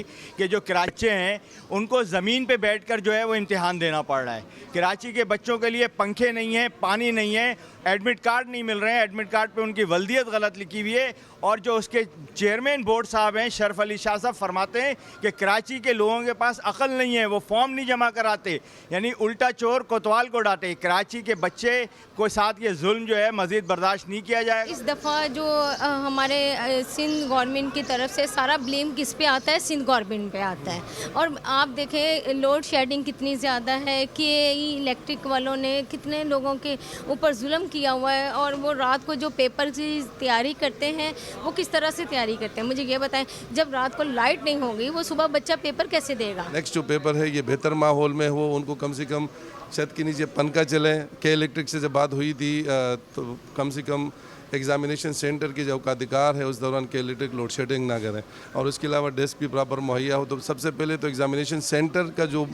माहौल होना चाहिए वो बन जाए। वेल ये आपने जी स्टेटमेंट सुनी है, पंखे नहीं हैं, पानी नहीं है, ज़मीन पे बिठा के जो है बच्चों से पेपर करवाए जा रहे हैं, लेकिन पेपर उनको प्रोवाइड किए जा रहे हैं हलशुदा। राना खदीर अस्सलाम वालेकुम, हमारे नुमाइंदे कराची से हमें ज्वाइन किया जी। गुड मॉर्निंग, कैसे हैं आप? जी बिल्कुल, गुड मॉर्निंग, बिल्कुल ठीक है, अच्छा बिल्कुल दुरुस्त। अच्छा राना, ये पहले तुम्हें बताएं माशाल्लाह से आपने मैट्रिक कहाँ से किया है? उसमें मैट्रिक जो है हैदराबाद बोर्ड से किया है। अच्छा माशाल्लाह माशाल्लाह। उस टाइम पे भी पेपर जो है आउट होते थे, मतलब हलशुदा मिलते थे? बिल्कुल, ये तो चलती आ रही है, रिवायत काफी पुरानी है। और सच्ची बात तो ये है कि हमारा उस वक्त जहन नहीं था इस तरह का। अच्छा। राना कदीर साहब समझ नहीं आ रहा, ये तो मजाक में मुनीब ने कह दिया, लेकिन ये क्या कर रही है इंतजामिया, क्या कर रही है कराची की, ये क्या हो रहा है? जी देखें, जो सिर्फ कराची का इशू नहीं है, पूरे सिंध में इस वक्त जो है 9वीं 10वीं के इम्तहानात हो रहे हैं। कराची में जो है तो नकल माफिया तो हर जगह सरगर्म है और बाकायदा। तो ये इंतजामिया सरगर्म क्यों नहीं हो रही जब नकल माफिया हो सकती है? तो वही तो प्रोवाइड कर रही है। इंतजामिया सिर्फ दावे करती है, माजी की तरह अभी भी दावे करती है। जो बोर्ड इंतजामिया है वो माजी में भी इसी तरह हमने पूरे इंतजामात, और कल भी अगर चेयरमैन मैट्रिक बोर्ड की अगर हम बात करें तो वो बड़े इत्मीनान का इजहार, उनका जो स्टेटमेंट आया कि भाई बहुत अच्छे इंतजामात थे, इत्मीनान का इजहार किया, ये हो गया। लेकिन दूसरी जानिब एक तो बैठने के लिए जगह नहीं है उम्मीदवारों को, जो कैंडिडेट्स हैं एग्जाम्स के, दरियों के ऊपर बैठा हुआ। एक दो मुकाम तो ऐसे हैं, मतलब वहाँ छत नहीं है, धूप के अंदर बैठ के जो तलबा हैं वो पेपर। अच्छा राना जी हमारे साथ ही रहिएगा, हमें ज्वाइन किया जी शारिक जमाल साहब ने से, और सिंध में माशाल्लाह से आप MPA भी हैं। शारिक साहब अस्सलाम वालेकुम, गुड मॉर्निंग। वालेकुम सलाम। शारिक साहब, यहाँ पे इस वक्त जो है बातचीत हो रही है, केमिस्ट्री का आज पेपर था मैट्रिक का और वो आउट हो गया है, कल मैथ्स का हुआ है, हलशुदा भी जो है पेपर मिल रहे हैं। जिस तरीके से कल मैथ का हुआ था, उससे पहले भी जो है पेपर आउट हुए हैं। अच्छा, ये तो एक तसलसल है माशाल्लाह से जो है सिंध में चल रहा है, और ये बड़े अरसे से चल रहा है। तो इसके बारे में हुकूमत सीरियस नहीं है, या हुकूमत की पॉलिसी है डिग्री तो डिग्री होती है चाहे जैसी मर्जी आए? सर मुझे तो यही लग रहा है जो आपने आखिरी बात बोली, डिग्री तो डिग्री होती है।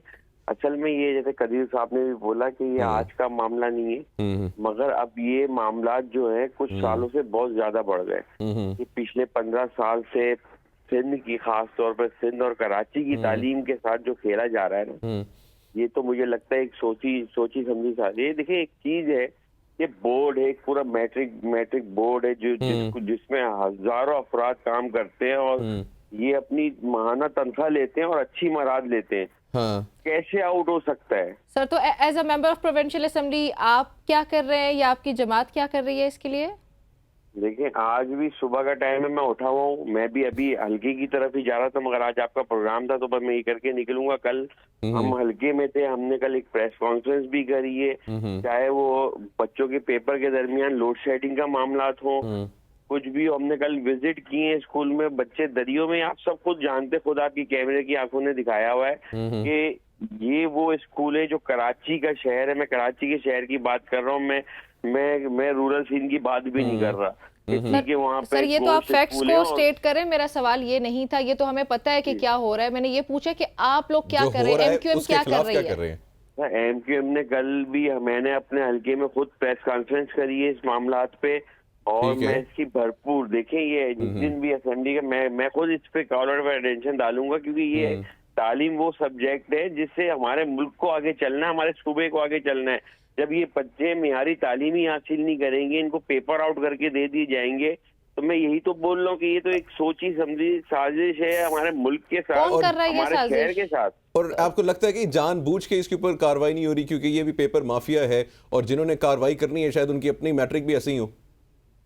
सर बिल्कुल कह सकते हैं। देखे, जब कदीर साहब ने बोला कि वो जो मैट्रिक बोर्ड के चेयरमैन है सर, वो इतने मुतमईन है कि जिसकी कोई इंतहा नहीं है। आप यकीन तो करें, करें ना उन चेयरमैन साहब के साथ उनके खिलाफ कार्रवाई। मैं आपकी इनकी सीरियसनेस का अंदाजा बताता हूँ कि मेरे हलके में एक बच्चों ने जाके एक सेंटर पे 2 पेपर दे दिए। जब वो तीसरा पेपर देने उस सेंटर पे पहुंचे तो सुबह उनको पता चलता है कि उनका सेंटर तब्दील कर दिया गया है। जब मैंने ये मैट्रिक बोर्ड के एक एहलकार से ये जवाब तलब किया तो वो मुझे बोलते कि सर ये तो उन बच्चों का चेंज कर दिया है जिन्होंने ना आखिरी डेटों में अपने फॉर्म जमा कराए थे। मैंने कहा यार आप क्या जब बात कर रहे हैं, मैंने कहा आखिरी डेट भी तो कोई डेट होती है ना, आप लोग ही रखते हैं ना। अगर कोई 25 मार्च किसी की आखिरी डेट है तो वो भी डेट रखी गई है ना, तो मतलब 25 को जो जमा कराएगा उसका 2 दिन बाद सेंटर चेंज हो जाएगा। तो इस तरह के इनके जवाब हैं, वो इंशाल्लाह अल्लाह ने चाहा मैं एक और प्रेस कॉन्फ्रेंस करूंगा, का मेंबर हूँ, मैं असेंबली में आवाज उठाऊंगा और इसका जवाब तलब करूंगा। इनका पीछा हम नहीं छोड़ेंगे इनके। सर प्लीज ना छोड़िएगा पीछा, पिछले 15 साल से भाग रहे हैं आई एम श्योर आप इन लोगों के पीछे, और मैं समझता हूँ अब जो है ये रेस का इख्तिताम होना चाहिए और पाकिस्तान और सिंध में स्पेशली तालीम में जिस तरीके से ये मजाक हो रहा है बच्चों के फ्यूचर के साथ, क्योंकि इन्हीं बच्चों ने कल को जाके जो है सिंध में अच्छे इदारों में काम भी करना है, नौकरियां भी करनी है, बिजनेस भी करने हैं और प्रोविंशियल असेंबली तक भी आना है, प्रोविंशियल असेंबली तक भी जाना है। मुतअद्दिद अफराद मेरे ख्याल से ऐसे ही आए होंगे ऊपर तक, लेकिन इस पे कार्रवाई होनी चाहिए। बिल्कुल होनी चाहिए, बिल्कुल होनी चाहिए और इंशाल्लाह करवाएंगे जिस तरह आपने बोला है। मेरा वादा है, मैं इंशाल्लाह हम इनका पीछा नहीं छोड़ेंगे। सर प्लीज नहीं छोड़िएगा इनका पीछा, और आप जो है एक और जोरदार प्रेस कॉन्फ्रेंस भी करें और आई एम श्योर उस आवाज से जो है चेयरमैन साहब जो हैं और जो सिंध की गवर्नमेंट है वो लाजमी कोई ना कोई कार्रवाई करेगी। सर इसके अलावा क्या हल देखते हैं आप? सर इसके अलावा बहुत बुरे हालात हैं, बच्चे जो हैं आप यकीन करें, मैंने एक स्कूल विजिट किया, मैंने उधर की जो HM थी मैंने पूछा, मैंने कहा आप मुझे ये बताएं जब आपके स्कूल में फर्नीचर नहीं है, चीजें नहीं है, तो आप लोग क्या मैट्रिक बोर्ड को इन्फॉर्म नहीं करते कि यार मेरे स्कूल में इतनी चीजें नहीं है, आप बच्चे क्यों दे रहे हैं? तो उन पे यकीन करें वो इतना घबरा गई, मैं शायद उनसे ज्यादा बात करता तो वो मेरे पास वीडियो पड़ी है, वो रो जाती, उनके आंसू आ जाते। वो कहते सर आप यकीन करें हमने इनको जो हमसे इन्होंने कैपेसिटी मांगी, हमने इनको 500 बच्चों की दी कि हमारे स्कूल में 500 है और इन्होंने 1500 बच्चे हमारे स्कूल में भेज दिए। तो आप बताएं, डेकोरेशन की कुर्सियों पे बच्चे पेपर दे रहे हैं, किसी के पास डेस्क है, कोई अपनी गोद में रख के पेपर दे रहा है, कोई जमीन पे बैठ के पेपर दे रहा है। एक अफसर पेपर है ना, आप बताएं कल मैथमेटिक्स का पेपर था, एक डेस्क पे 3 बच्चे साथ चिपक के बैठ के पेपर दे रहे जैसे नॉर्मल क्लास चल रही है। सर ये खैर अब आपसे रिक्वेस्ट है कि इस पे आवाज उठाएं और बच्चों का जो फ्यूचर है उसको बचाएं। बहुत शुक्रिया जी हमें ज्वाइन करने के लिए। नहीं बहुत बिल्कुल जी दिखाया, बहुत शुक्रिया जी हमें ज्वाइन करने के लिए। और ये सिचुएशन है ख़वातीन व हज़रात, आपने और निमरा आपको याद होगा हमने अपने ही शो पे ये स्टोरी की थी। सिंध के एक स्कूल थे मेरे किसी गाँव में और वहाँ पे सिर्फ एक बिल्डिंग जो है इन्होंने तैयार की थी और जो कि बिल्कुल तबाह हो चुकी थी और वहाँ पे जो है जानवर बंधे हुए थे, जानवरों का डेरा था वहाँ पे, और वो स्कूल पता कितने का हुआ था? 17 करोड़ रुपए का। बिल्कुल ऐसा ही है। और ये सूरत हाल है कि जहाँ पे स्कूल्स हैं वो बंद पड़े और इस तरीके से इम्तिहानात को कंडक्ट किया जा रहा है। प्रेस कॉन्फ्रेंस कर रहे हैं सब और बयान दे के वो अपनी जान छुड़ा लेते हैं। एक ब्रेक शामिल करते हैं।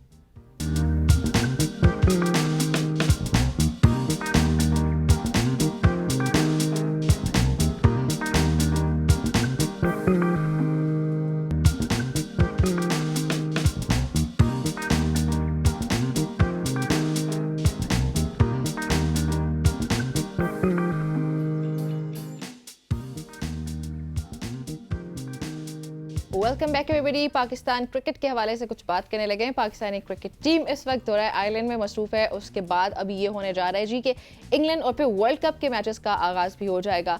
सो पहले मैच में नाकामी का सामना करना पड़ा अभी आयरलैंड की जो सीरीज चल रही है, दूसरे मैच में कामयाबी रही और आज तीसरा मैच है। सो शाहीन एक बार फिर से अपनी किस्मत का पंजा लड़ाने जा रहे हैं। पंजा आजमाई होगी शाह या शाहीन पूरी टीम, ये भी कंफ्यूजन होगी। नहीं शाहीन है, Shaheen At large, we are Shaheen's.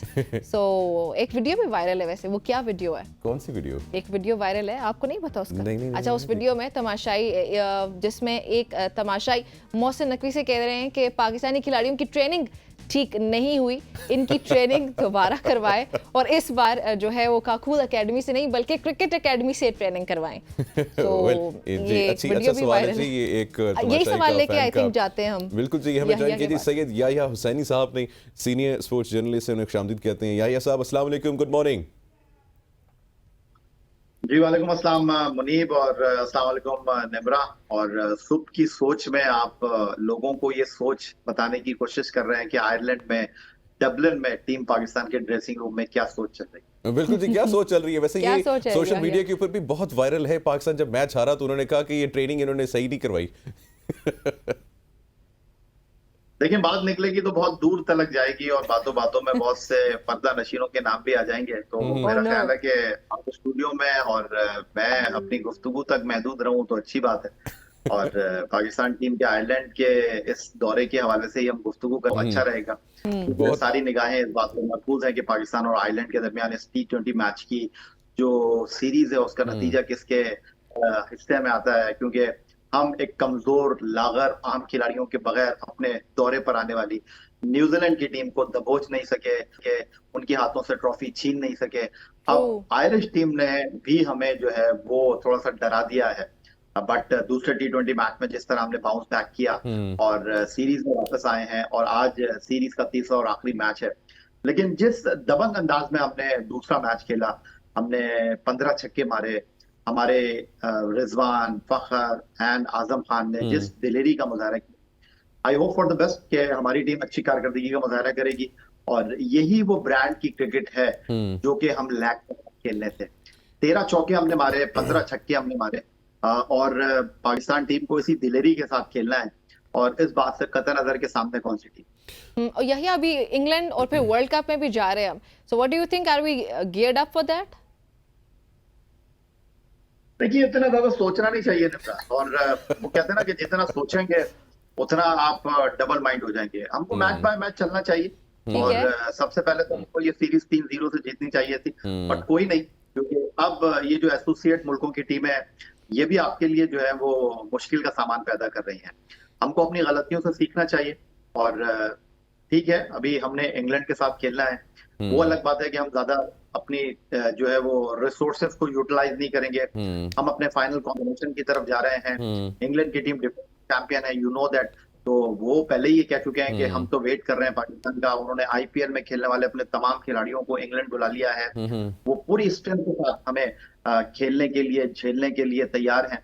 और सबको मालूम है, सबको अंदाजा है कि इंग्लैंड को इंग्लैंड में खेलना आसान नहीं होगा हमारे लिए। बट मैं इस सीरीज को तैयारी का हिस्सा समझ रहा हूँ। हमें ज्यादा सोचने की जरूरत नहीं है। वर्ल्ड कप में जाने से पहले हमको इंग्लैंड को हराना चाहिए, इसमें कोई दो राय नहीं है। हार जीत खेल का हिस्सा, लेकिन इंटेंशन ज्यादा इंपॉर्टेंट होगी। हम किस फ्रेम ऑफ माइंड से खेलते हैं, हम किस इंटेंसिटी के साथ खेलते हैं, ये ज्यादा इंपॉर्टेंट होगा। अच्छा याह्या भाई, ये भी हमने देखा है, मैं आपसे इस पे आपका पॉइंट ऑफ व्यू जानना चाहूँगा कि हमने पाकिस्तान क्रिकेट में, अगर मैं वर्ड इस्तेमाल करूँ, डाउनफॉल देखा है। क्योंकि हम लोग पहले इमेजिन भी नहीं कर सकते थे कि हम लोग अफगानिस्तान से हारेंगे, आयरलैंड से हारेंगे, या न्यूजीलैंड की जो B या C टीम है उससे हारेंगे। और फिर इंटेंशंस की बात भी बहुत इंपॉर्टेंट है यहाँ पे। और फिर आपने जिक्र किया कि गलतियों से सीखना पड़ेगा, तो हम कौन सी गलतियां कर रहे हैं और उनको कब दुरुस्त करेंगे, कैसे होगा? नहीं, मुझे नहीं याद कि मैंने अपनी इस गुफ्तगू में ये कहा है कि हमको अपनी गलतियों से सीखना पड़ेगा। अब वो वक्त गुजर गया है कि हम गलतियों से सीखें। अब हमको आगे बढ़ने की बात है, और हमको अपनी कोताहियों और खामियों पर निगाह रखनी होगी, और उनको कम से कम जो है अपने ऊपर हावी होने देना होगा। क्योंकि ये वो खिलाड़ी हैं जो कि दुनिया में हर सतह पर अपने आप को मनवा चुके हैं, आलमी दर्जाबंदी में नाम रखते हैं, मुकाम रखते हैं। तो गलतियों से सीखने का वक्त तो गुजर गया। गलतियों से तो आप उस वक्त सीखते हैं जब आप पाँव पहिया चल रहे होते हैं। तो ये खिलाड़ी तो अपने कदमों पर खड़े हो चुके हैं, नाम बना चुके हैं, मुकाम बना चुके हैं। तो अब गलतियों की गुंजाइश है नहीं। और वो कहते हैं ना, जो डर गया वो मर गया। तो अब हमारे पास पीछे मुड़कर देखने का मौका भी मौजूद नहीं है। अब हमने सिर्फ चीजों को तस्खीर करना है। अब हमने दुनिया को सिर्फ ये बताना है कि हम कौन हैं, हम क्या कर सकते हैं, हम कैसे चीजों को अपने काबू में कर सकते हैं।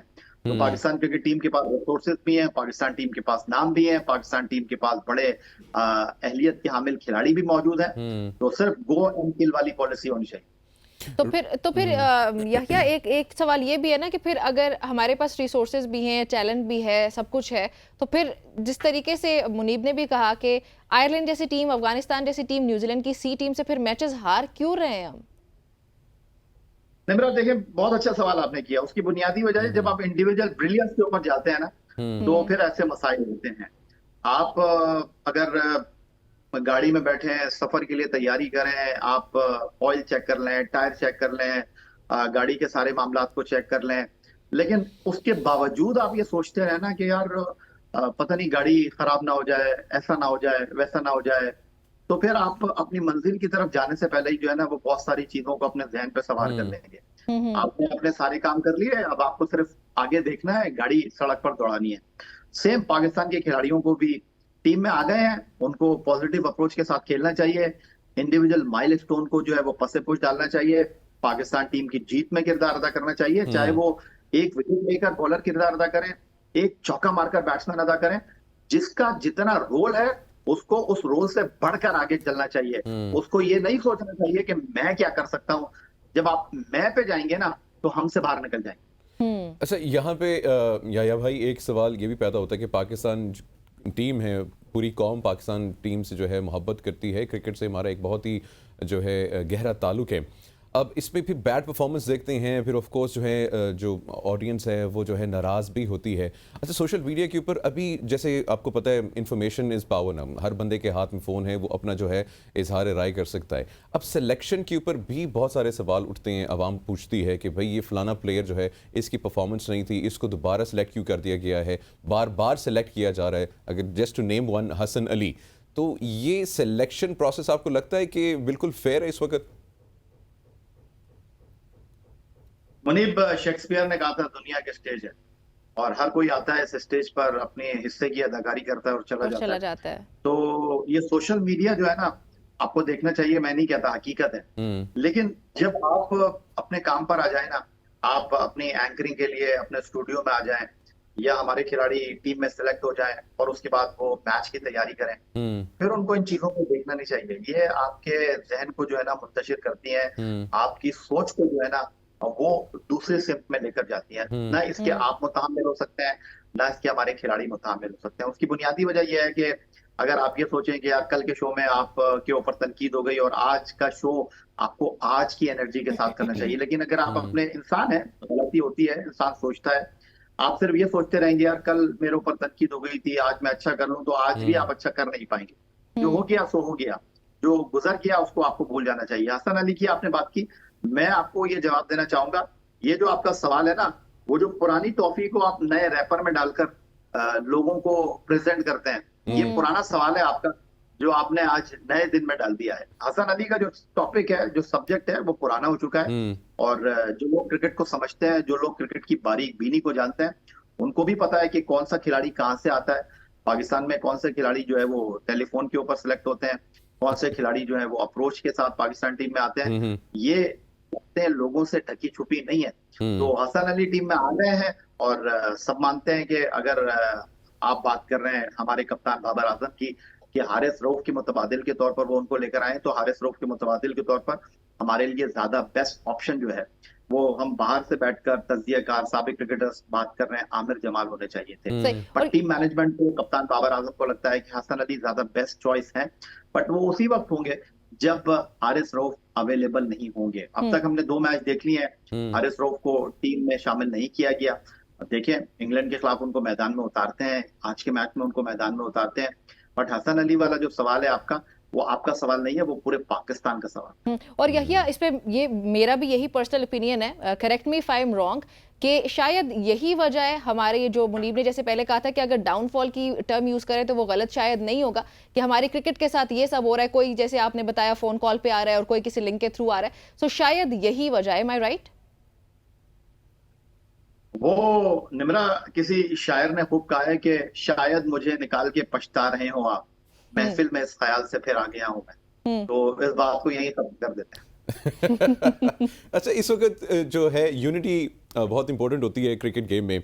हमने देखा है शाहीन शाह को कप्तान बनाया गया, फिर जो है उनको फिर रिप्लेस भी कर दिया गया।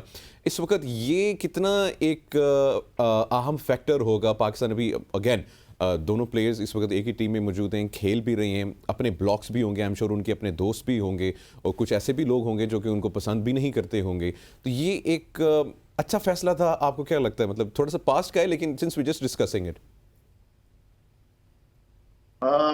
मुनीब, फिर मैं यही बात बोलूंगा आपको कि अब बहुत आगे बढ़ चुके हैं और आपने जो है वो टिकट ले लिया है, जहाज में बैठ गए हैं, but the issue remains the same ना। और जहाज जो है वो रनवे से टेक ऑफ कर चुका है। अब आप पूछ रहे हैं कि ये जो आप जहाज में आपने जहाज के पायलट जाली हैं जी, जाली डिग्री वाले पायलट हैं जहाज के। तो ये मैं आपसे कहूंगा कि अब बाबर आजम कप्तान बन गए हैं, माजी हो चुके हैं शाहीन शाह अफरीदी। अब आने वाला वक्त इस बात का फैसला करेगा कि अच्छा चले फिर यही इसको रिफ्रेश कर लेते हैं। अभी तक बाबर आजम की एज अ कैप्टन परफॉर्मेंस से आप सेटिस्फाइड हैं? आप रिफ्रेश करने की बात कर रही हैं, मैं आपसे पूछूंगा, आप बताइए, आप पर्सनल ओपिनियन आप दे रही थी तो अब तक जो न्यूजीलैंड के साथ परफॉर्मेंस रही है या हमारी आयरिश टीम, देखिए हम तो अफसरदा है ना उस पे, हमने तो अपना बता दिया आपको कि हम थोड़ा सा अफसरदा है, हम पाकिस्तानी क्रिकेट टीम से थोड़ा सा मजीद बेहतरी चाहते हैं जी, कि हम चाहते हैं हम तो बेहतरी चाहते हैं। आयरलैंड से और न्यूजीलैंड की 20 से ना हारें एटलीस्ट। मतलब हम भी पाकिस्तान में ही रहते हैं, फर्क सिर्फ इतना है कि आप इस्लामाबाद में, मैं कराची में हूँ, ये साबिक़ा दारुल खिलाफा था, आप मौजूदा दारुल खिलाफा में, आप एक्सपर्ट है ना, पाकिस्तान के दो खूबसूरत याहिया भाई जो है कोई भी कंट्रोवर्शियल स्टेटमेंट नहीं देना चाह रहे हैं, is playing very very very बड़ी अच्छी ड्राइव्स मारे बाबर आजम की तरह याहिया भाई भी। अच्छा, आगे इंग्लैंड वाली जो सीरीज है उसको कैसे देख रही हैं? How strong is Pakistan to face England? जैसे भी बता रहे थे, इंग्लैंड अपने सारे प्लेयर्स जो हैं वो बुला लिए हैं, फुल जी तैयारी है पाकिस्तान के खिलाफ।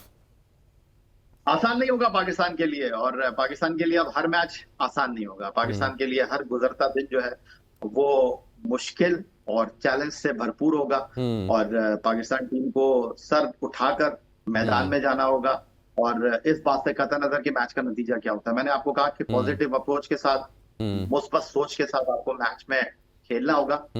आप कोशिश करते हैं और वो कहते हैं ना कि अगर आप लड़कर हार जाएंगे ना तो कोई बुरा नहीं मानेगा। वो फैसला आवाम करेगी, वो फैसला टेलीविजन देखने वाले करेंगे, वो फैसला आपकी इंटेंशन और आपके जो एक्शंस है ना वो डिस्क्राइब करेंगे कि आप कितना अट्रैक्टिव परफॉर्मेंस दे रहे हैं, कितना लड़ रहे हैं। सही। अच्छा, आज के मैच के लिए Yahya what do you think कि क्या करना चाहिए हमारी टीम को, किन चीजों पर फोकस करना चाहिए ये सीरीज जीतने के लिए, क्योंकि आज लास्ट मैच है? निमरा, जो लास्ट मैच हम खेले ना डे बिफोर यस्टरडे, वही सोच वही अप्रोच के साथ हमें मैदान में उतरना चाहिए। गो एंड किल वाली पॉलिसी होनी चाहिए, अटैकिंग क्रिकेट खेलनी चाहिए। इस बात से कतई नजर कौन हमारे सामने है, पिछले दिन की परफॉर्मेंस को भूल जाना चाहिए। आज सिर्फ जाना चाहिए और मसल देना चाहिए। अच्छा, लास्टली मैं पूछना चाहूंगा कि पाकिस्तान वुमेन क्रिकेट टीम भी इस वक्त जो है इंग्लैंड में मौजूद है, उनकी परफॉर्मेंस को आप ओवरऑल अगर जो है उसके ऊपर कोई कमेंट करना चाहें, एनालाइज करना चाहें, कैसे देखेंगे? जो हमारी खवातीन क्रिकेट टीम की परफॉर्मेंस है ना, हम होम ग्राउंड के ऊपर वेस्ट इंडीज को नहीं जीत सके तो इंग्लैंड तो दुनिया में एक नाम है और वो अपने ग्राउंड पर खेल रहे हैं। तो हमारी जो खवातीन क्रिकेट है उनके लिए मैं सिर्फ इतना ही कहूंगा कि खवातीन क्रिकेट को मराहत मिल रही हैं, मैचेस मिल रहे हैं, that's good for Pakistan cricket. और अभी हमें अपनी खवातीन क्रिकेट को अपनी मेंस क्रिकेट के साथ बिल्कुल भी मवाजना नहीं करना चाहिए। हमको सिर्फ पाकिस्तान खवातीन क्रिकेट के लिए नेक ख्वाहिशात का इजहार करना चाहिए और खवातीन क्रिकेटर जो है वो भी अंडर प्रेशर होंगी, क्योंकि बहरहाल परफॉर्मेंस जो है वो गेम परफॉर्मेंस का खेल है। और अच्छी बात है कि हमारी खवातीन क्रिकेट टीम जो है ऑन एंड ऑफ क्रिकेट खेल रही है, होम ग्राउंड पर, अवे पर। तो क्रिकेट होनी चाहिए और खवातीन क्रिकेट को फिलहाल हमें इस तराजू में नहीं तोलना चाहिए। बिल्कुल जी, ठीक हो गया। सैयद याहिया हुसैनी साहब, बहुत बहुत शुक्रिया हमें ज्वाइन करने के लिए बहुत अच्छा लगा आपसे गुफ्तगू करके। एंड वंस अगेन मतलब पाकिस्तान पूरे भर का सवाल है, हसन अली के बारे में भी, मेरे तो खैर और भी क्रिकेटर्स की सिलेक्शन के ऊपर है, आज़म खान के ऊपर भी मुझे बहुत बड़ा एक सवाल है। हम श्योर पूरे मुल्क को होगा सवाल कि आप कैसे सिलेक्ट कर लेते हैं। बहरहाल एक डाउनफॉल देख रहे हैं हम पाकिस्तान की क्रिकेट लेकिन में। आज मैच है, वी होप सो कि जैसे यहिया भाई ने भी कहा कि पिछले मैच में पाकिस्तान ने परफॉर्म किया है अच्छा, सो आज अगर उसी स्ट्रेटजी के साथ जाते हैं सो होपफुली आज का मैच जीतेंगे और ये सीरीज पाकिस्तान के नाम हो जाएगी, which is going to be good for Pakistan और फ्यूचर के लिए, इंग्लैंड की सीरीज के लिए भी, और फिर साथ उसके बाद वर्ल्ड कप आ रहा है। Let's make a fluke today, कौन जीतेगा? पाकिस्तान विल विन पाकिस्तान इंशाल्लाह, Pakistan will win, we support Pakistan, Pakistan जिंदाबाद। यहाँ पे एक ब्रेक शामिल करते हैं।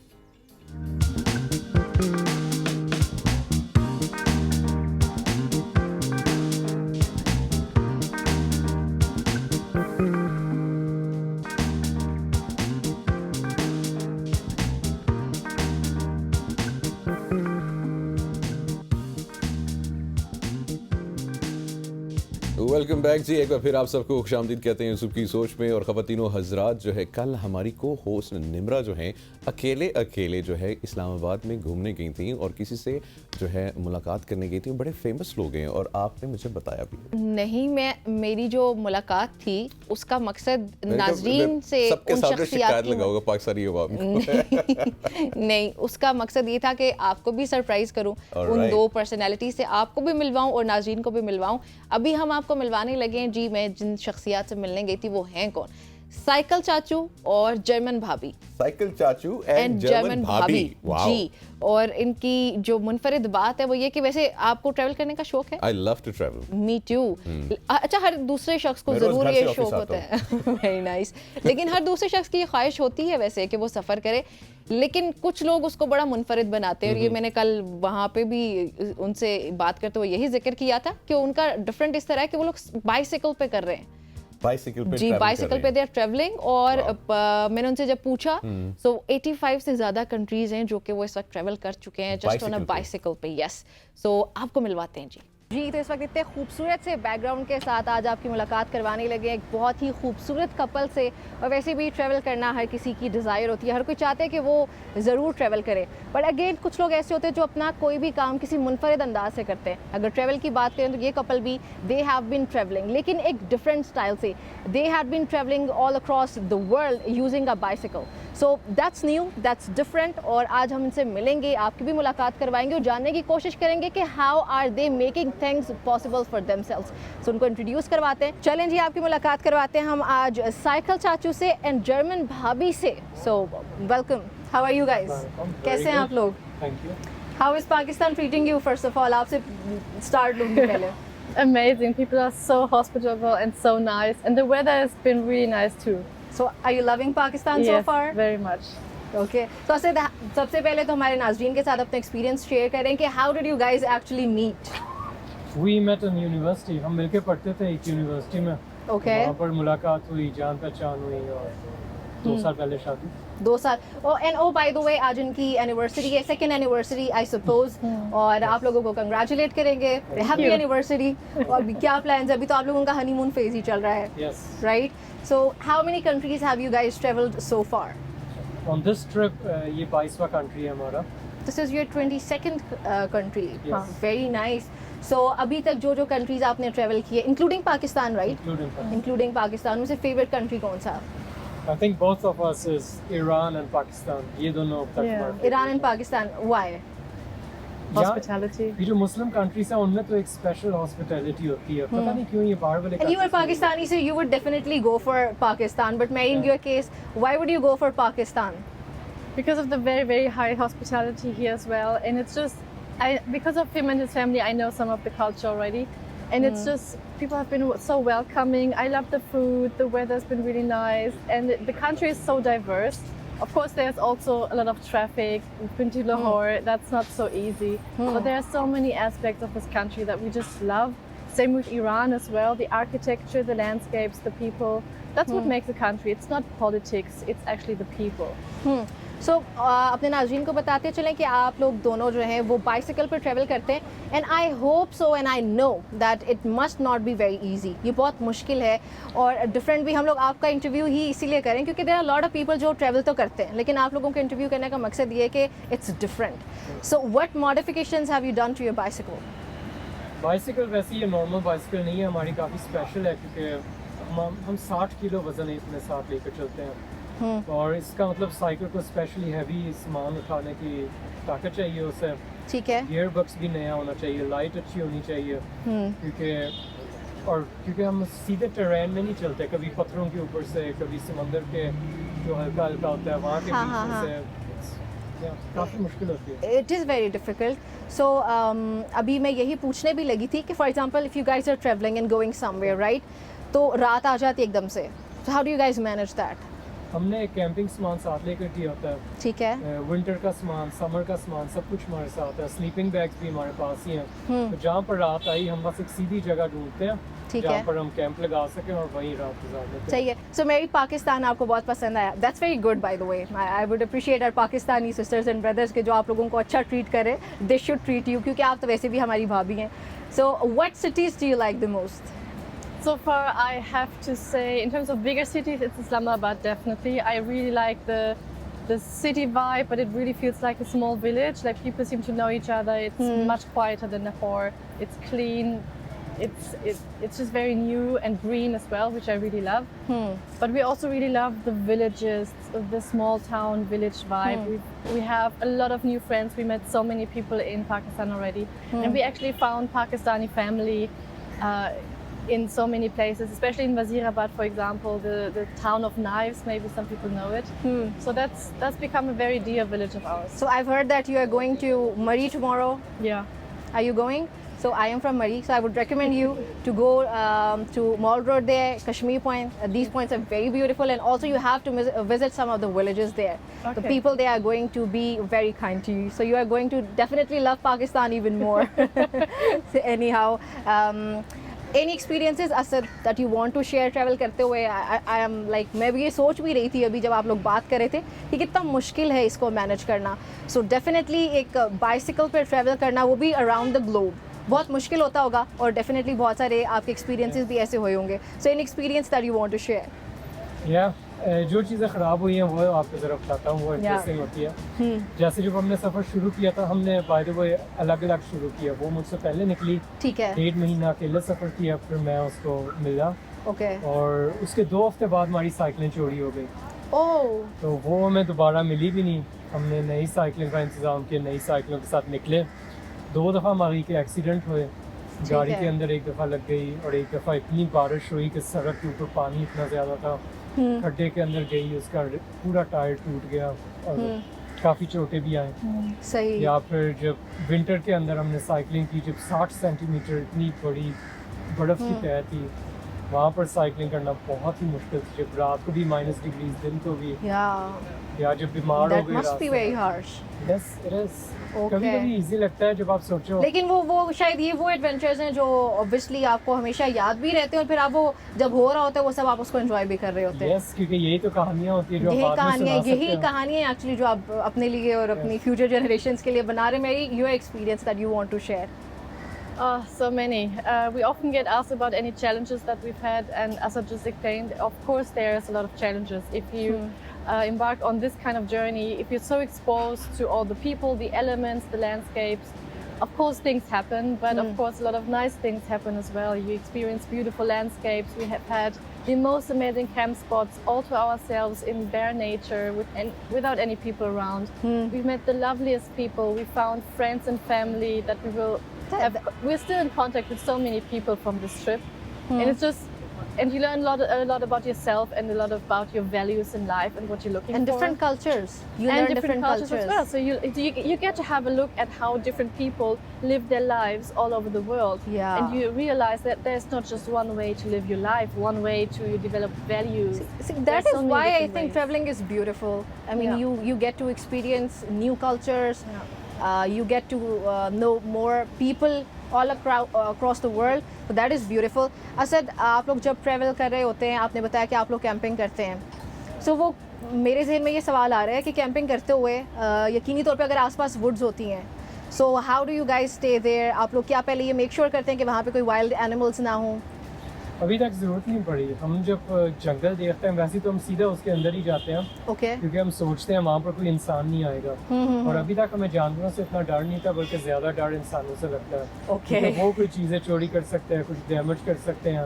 लेकिन जानवर तो कई दफ़ा रात को आए हैं, सूंघते हैं, टेंट में देखते हैं, इस तरह तो कुछ चले जाते हैं। उन्होंने आज तक कुछ नहीं किया। अच्छा, ये एक्सपीरियंस हुआ है कि कोई एनिमल्स आए हों and they just come and go? The pig, for example. Yeah. Do you get scared, Mary? I did get scared that one time. He just slept. Where were you? Where were you? We were in Latvia, I think. Latvia, yeah. Okay. But it wasn't fall, so many people roam So around. what happened basically? What happened? There was just some animal that was sniffing around our bikes and then walking around our tent, like nibbling a little bit at our tent. So we could definitely feel the tent moving, and I could hear, because there's just this one sheet basically protecting you from the outside world in your tent. My heartbeat right now is going up like this.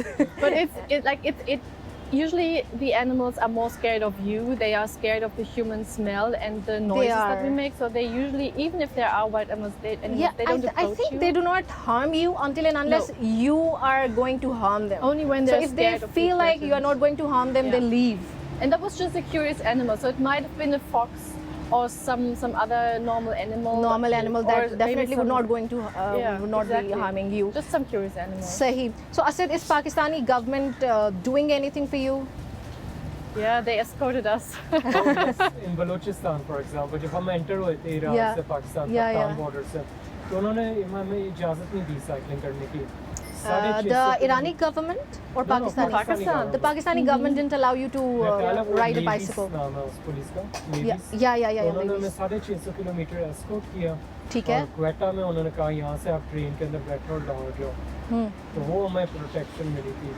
वो protection मिली थी। But you are a Pakistani, so do you want to make any request to Pakistani government through our channel? If you want to make any request, you are free to do that. नहीं वैसे ही I mean, like you are traveling on a bicycle, तो पाकिस्तान का नाम ही रोशन कर रहे हैं आप, जिस तरीके से ट्रैवल करना और फिर पूरी दुनिया को पाकिस्तान का इमेज भी दिखाना. So if you have any requests, you can go for that. Pakistan में ट्रैवल करने का मज़ा आता है, especially the food and everything. But जो चीज़ हमें अब तक बस डिस्टर्ब करती है कभी-कभी is the roads. ठीक है. The condition of the roads and the drivers don't care about cyclists. ठीक है. सो ये हमारी गवर्नमेंट से हमारी भी यही रिक्वेस्ट होती है असद कि जो फैसिलिटीज़ हैं हमारे टूरिस्ट को, आप तो चले पाकिस्तानी हैं बट कोई जर्मनी से आ रहा है या पूरी दुनिया के किसी भी हिस्से से आ रहा है, सो इतनी फैसिलिटीज़ होनी चाहिए कि बाहर से लोग आएँ, पाकिस्तान में ट्रैवल करें और फिर हमारा टूरिज़्म का जो सेक्टर है वही इससे फ़रोग उसको मिलेगा और हमारी मईशत ही अल्टीमेटली से तरक्की पाएगी. Very nice meeting to you guys. It was lovely meeting you and lovely talking to you. Thank you so very much for your time. यहाँ पे एक ब्रेक शामिल करते हैं जी.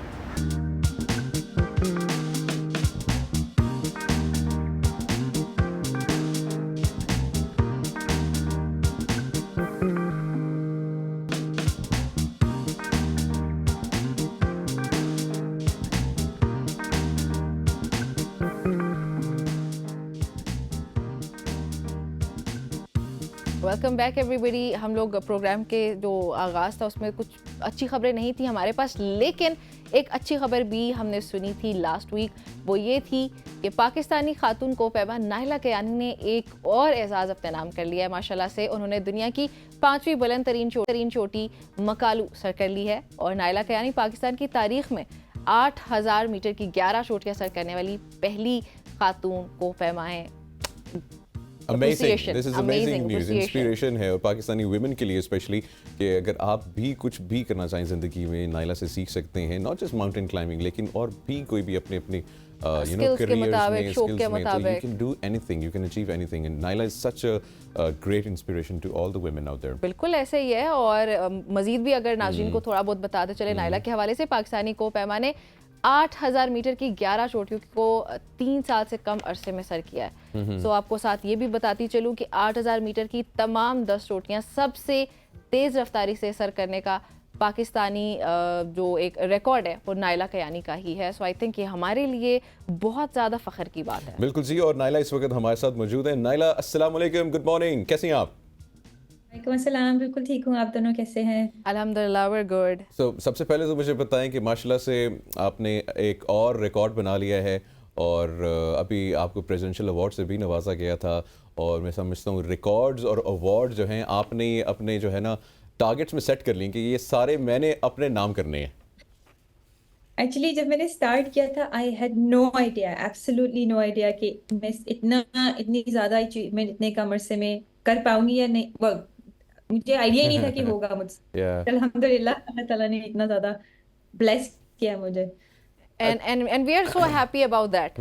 बहुत खुशी होती है कि अभी हम लोग ये सेगमेंट में जब इंट्रोड्यूस करा रही थी तो मुझे बहुत खुशी हो रही थी आपका नाम लेते, आपका जिक्र करते और फिर जो अचीवमेंट्स है उनका जिक्र करते हुए। अभी जो मकालू का एक्सपीरियंस है वो कैसा रहा, वो प्लीज़ उसके बारे में बताएं।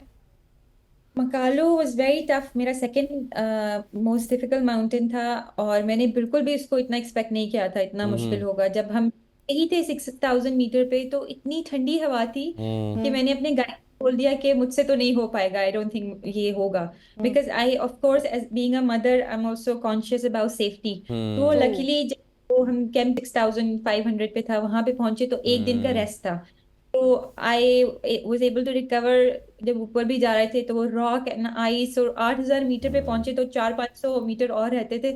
तो व्हेन आई तब मुझे लगा बस अब आगे इजी होगा। I saw like 400 metres of rock wall और रॉक पे क्लाइंबिंग करना बहुत मुश्किल होता है और जब मैं समिट पे पहुंची I cried because I just couldn't believe कि इतना मुश्किल ये माउंटेन था और हो गया है। एंड देन ऑफ कोर्स नीचे आना बहुत मुश्किल होता है, तो अल्लाह ताला का बहुत ज्यादा शुक्र है कि safely we were all able to summit and come down. ये नाइला कितने दिनों में कितने आवर्स में जो है आपने कंप्लीट किया, because this is one of the fastest और आप माशाल्लाह से जो है ये भी आपने रिकॉर्ड बनाना है।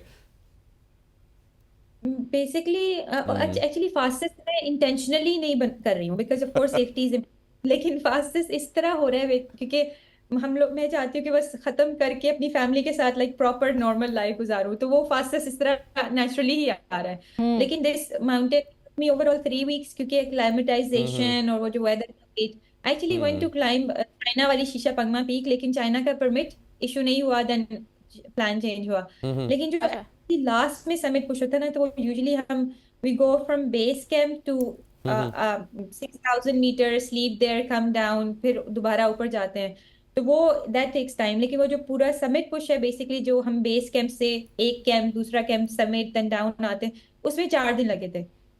4 दिन। अच्छा नाइला, अभी साथ कौन था आपके ये मकालू वाली जर्नी में? Makalu I usually climb with a guide, तो मेरे साथ एक नेपाली शर्पा गेल्जन थे एंड ही वाज अमेजिंग। मतलब यूजुअली हर पीक पे डिफरेंट होता है, कभी I am strong enough I don't really need them to be on my side, लेकिन इस माउंटेन पे I mean, he was on my side constantly और उनकी सपोर्ट के बगैर मैं कर नहीं पाती। एंड कोई और पाकिस्तानी नहीं था इस दफा मेरे साथ मकालू पे because they were on different mountains. अच्छा नाइला, इसके बाद कौन सा जी पहाड़ है जिसको आपने अपनी नजर में रखा हुआ है? What's next? So I'm on a mission to complete all 14 peaks जो कि 8000 मीटर से ऊपर हैं, तो 3 रह गई हैं, कांचनजुंगा इन नेपाल, धवलागिरी नेपाल एंड शीशा पंगमा इन चाइना। तो इंशाल्लाह बस अगले आई थिंक मेरा तो ये प्लान है, अगर अल्लाह ताला ने अगले 1-2 माह में कर लेंगी जिस स्पीड से आप जा रही हैं माशाल्लाह से। What's your plan? I'll take it easy. Next spring तक इंशाल्लाह 3 नेक्स्ट स्प्रिंग तक 1 2 3 इस तरह करके मेरा प्लान है खत्म करने का। अच्छा नाइला, पाकिस्तानी गवर्नमेंट की तरफ से कोई रिकॉग्निशन और एनीथिंग? पाकिस्तानी गवर्नमेंट ने मतलब टू माय सरप्राइज सितारा इम्तियाज, मतलब आई डिडंट इवन नो कि सितारा इम्तियाज की सिग्निफिकेंस क्या है। तो वो मतलब यूजुअली माउंटेनियर्स हमारी ये शिकायत होती है कि सपोर्ट नहीं करती है फाइनेंशियली, तो बिल्कुल भी नहीं करती है माउंटेनियर्स की। तो वैसे भी किसी को नहीं करते। अच्छा ये भी है, बिल्कुल बिल्कुल, मतलब एटलीस्ट बेचारे ना क्रिकेट के अलावा सारे सफर कर रहे हैं। बट मुझे आई हैव टू एक्नॉलेज कि मुझे Sitara Imtiaz Sitara Imtiaz I am the highest, मतलब किसी और को इस एजाज नहीं, इस सितारा इम्तियाज फीमेल एथलीट को नहीं मिला है। तो आई हैव टू एक्नॉलेज कि मुझे इस साल दिया गया and I hope it's the starting point और बाकी जो फीमेल एथलीट्स हैं उनको भी इस तरह एक्नॉलेज किया जाए इन फ्यूचर इंशाल्लाह। माशाल्लाह माशाल्लाह। तो आपकी फैमिली कैसा फील कर रही है अभी इस वक्त? सॉरी मुझे वो लास्ट आपकी फैमिली अभी कैसा फील कर रही है? They must be taking so much pride. Family is very very proud, और इवन एक्सटेंडेड फैमिली जो पहले बातें सुनाते थे वो भी they are very super proud. तो अब आप अल्फा फीमेल बन गई हैं फैमिली की। अब फुप्पो भी खुश हो गई हैं। नहीं, फुप्पो तो लकीली, एक्चुअली फुप्पो I was very lucky, she is the alpha female now. फुप्पो नहीं थे, बट who acted like पप्पो वो भी खुश है। That's very nice. That's very nice.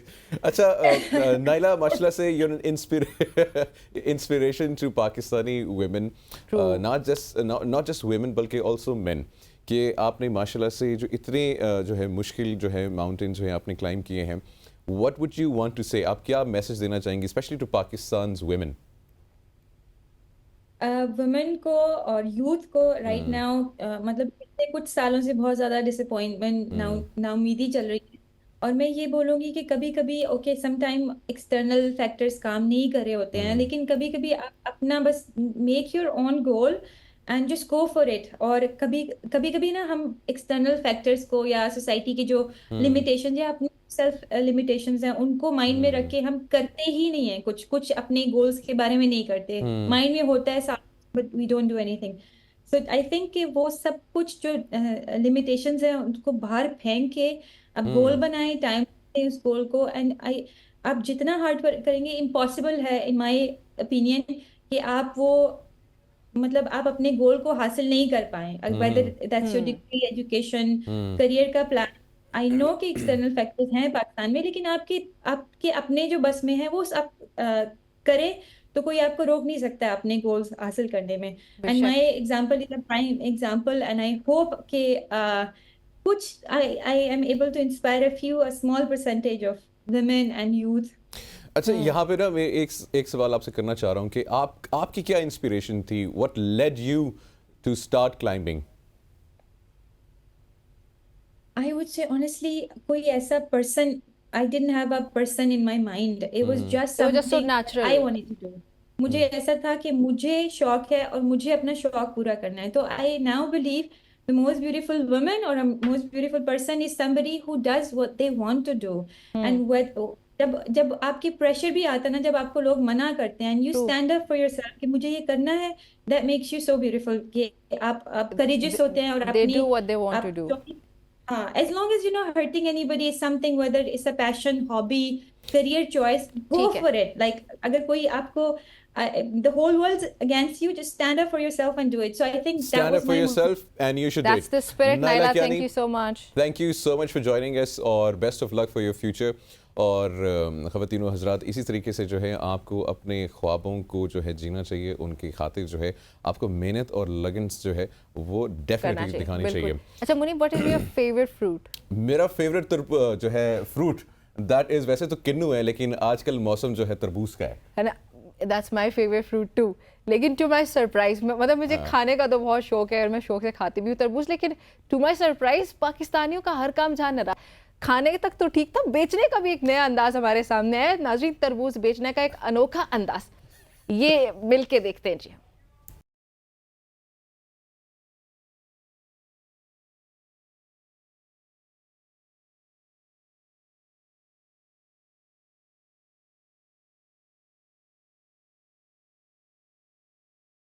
चले जी, लाल है, माल उसका है, सर भी लाल हो गया होगा, I'm sure. सर पे मार के ये तरबूज बेच रहे हैं। अच्छा, ये बड़ा वायरल हुआ था, आपको पहले भी वो पता सिर्फ होगा, ऑडियो वायरल थी ना, अभी ये तरीका नया है कि वो सर पे मार रहे हैं उसको और फिर उसके बाद वो मतलब उसका सर भी लाल हो गया होगा। वैसे एक चीज यहाँ पे है कि ये देखिए, नहीं एक क्रिएटिव तो है, लेकिन यहाँ पे एक चीज जो है उसको मैं पॉइंट आउट करना चाहूंगा कि वो ये है कि आप फ्रूट जो है उसको ज़ाया करें, खाने पीने की चीज़ है, आप उसको ज़ाया करें, आप उसकी बेहरमती करें, इससे नहीं करना चाहिए। और ये बिल्कुल भी कोई अच्छा या मुनासिब तरीका मुझे नहीं लगता फ्रूट को बेचने का या अटेंशन सीक करने का। ऐसा ही है, आपने बिल्कुल अच्छी बात की है और आई होप सो कि ये वीडियो तक पहुंचेगी। इसके बाद जो है ख़वातीन और हज़रात, फ़लस्तीन जो ऑफ कोर्स वहाँ से भी एक स्टोरी है, हम शामिल करते हैं। हम सबको पता है इस वक्त फ़लस्तीन में क्या हो रहा है, लेकिन डेनमार्क के जो बादशाह हैं फ्रेडरिक एक्स ने फ़लस्तीनियों के हामी मुजाहिरीन के साथ जो है यकजहती के लिए फ़लस्तीनी परचम जो है वो लहराया है, और ये एक खुशाइंद काम है। और आपको पता है कि इसराइली फ़लस्तीनी जंग में जो लाखों बेकसूर जो हैं इस वक्त जो अपनी जान से जो वो हार चुके हैं, और इस वक्त रफ़ा के अंदर भी सिचुएशन जो है वो बहुत ही ख़राब है। हाँ, तो फिर इस सूरत हाल में किसी भी मुल्क के बादशाह का ऐसा कदम मुजाहिरीन से यानी कि यकजहती, ये एक बेहतरीन इकदाम है, इसको अप्रिशिएट करना चाहिए। जिस तरीके से ये झंडा लहराने की वीडियो काफ़ी इंटरनेट पे भी वायरल रही है ये तो है, लेकिन आई गेस प्रैक्टिकली भी कुछ करना चाहिए, बिकॉज 30,000 प्लस डेथ्स हो चुकी हैं वहाँ पे। इस वक्त रफ़ा को भी जो है कारपेट बॉम्ब किया जा रहा है, और मेरे ख्याल से थियोरेटिकली अच्छा है इज़हार यकजहती के लिए, लेकिन प्रैक्टिकली भी कुछ होना चाहिए। मेरे ख्याल से अगर दुनिया यूनाइट हो जाए तो ये जंग रोकना कोई मुश्किल बात नहीं है।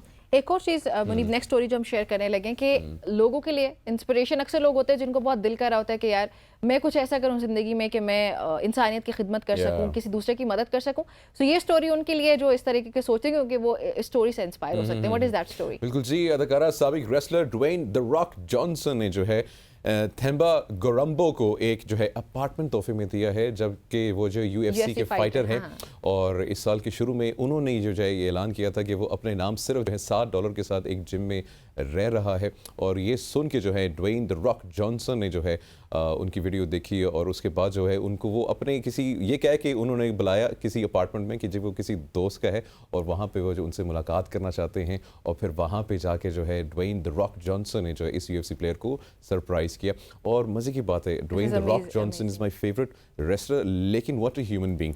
इससे पहले भी वो ऐसे जो है बहुत सारे जो गिफ्ट्स जो हैं स्पोर्ट्समैन को गिफ्ट्स, जो और भी जो लोग हैं डिजर्विंग, उनको हाँ, जो उनको लगता है कि डिजर्विंग है, उनको इस तरीके से हेल्प करते हैं। सो आई थिंक सो कि ये बहुत एक अच्छी बात है कि आप किसी भी तरीके से अगर किसी की हेल्प करना चाहते हैं जो आपको लगता भी हो कि डिजर्विंग है, सो आप करते हैं।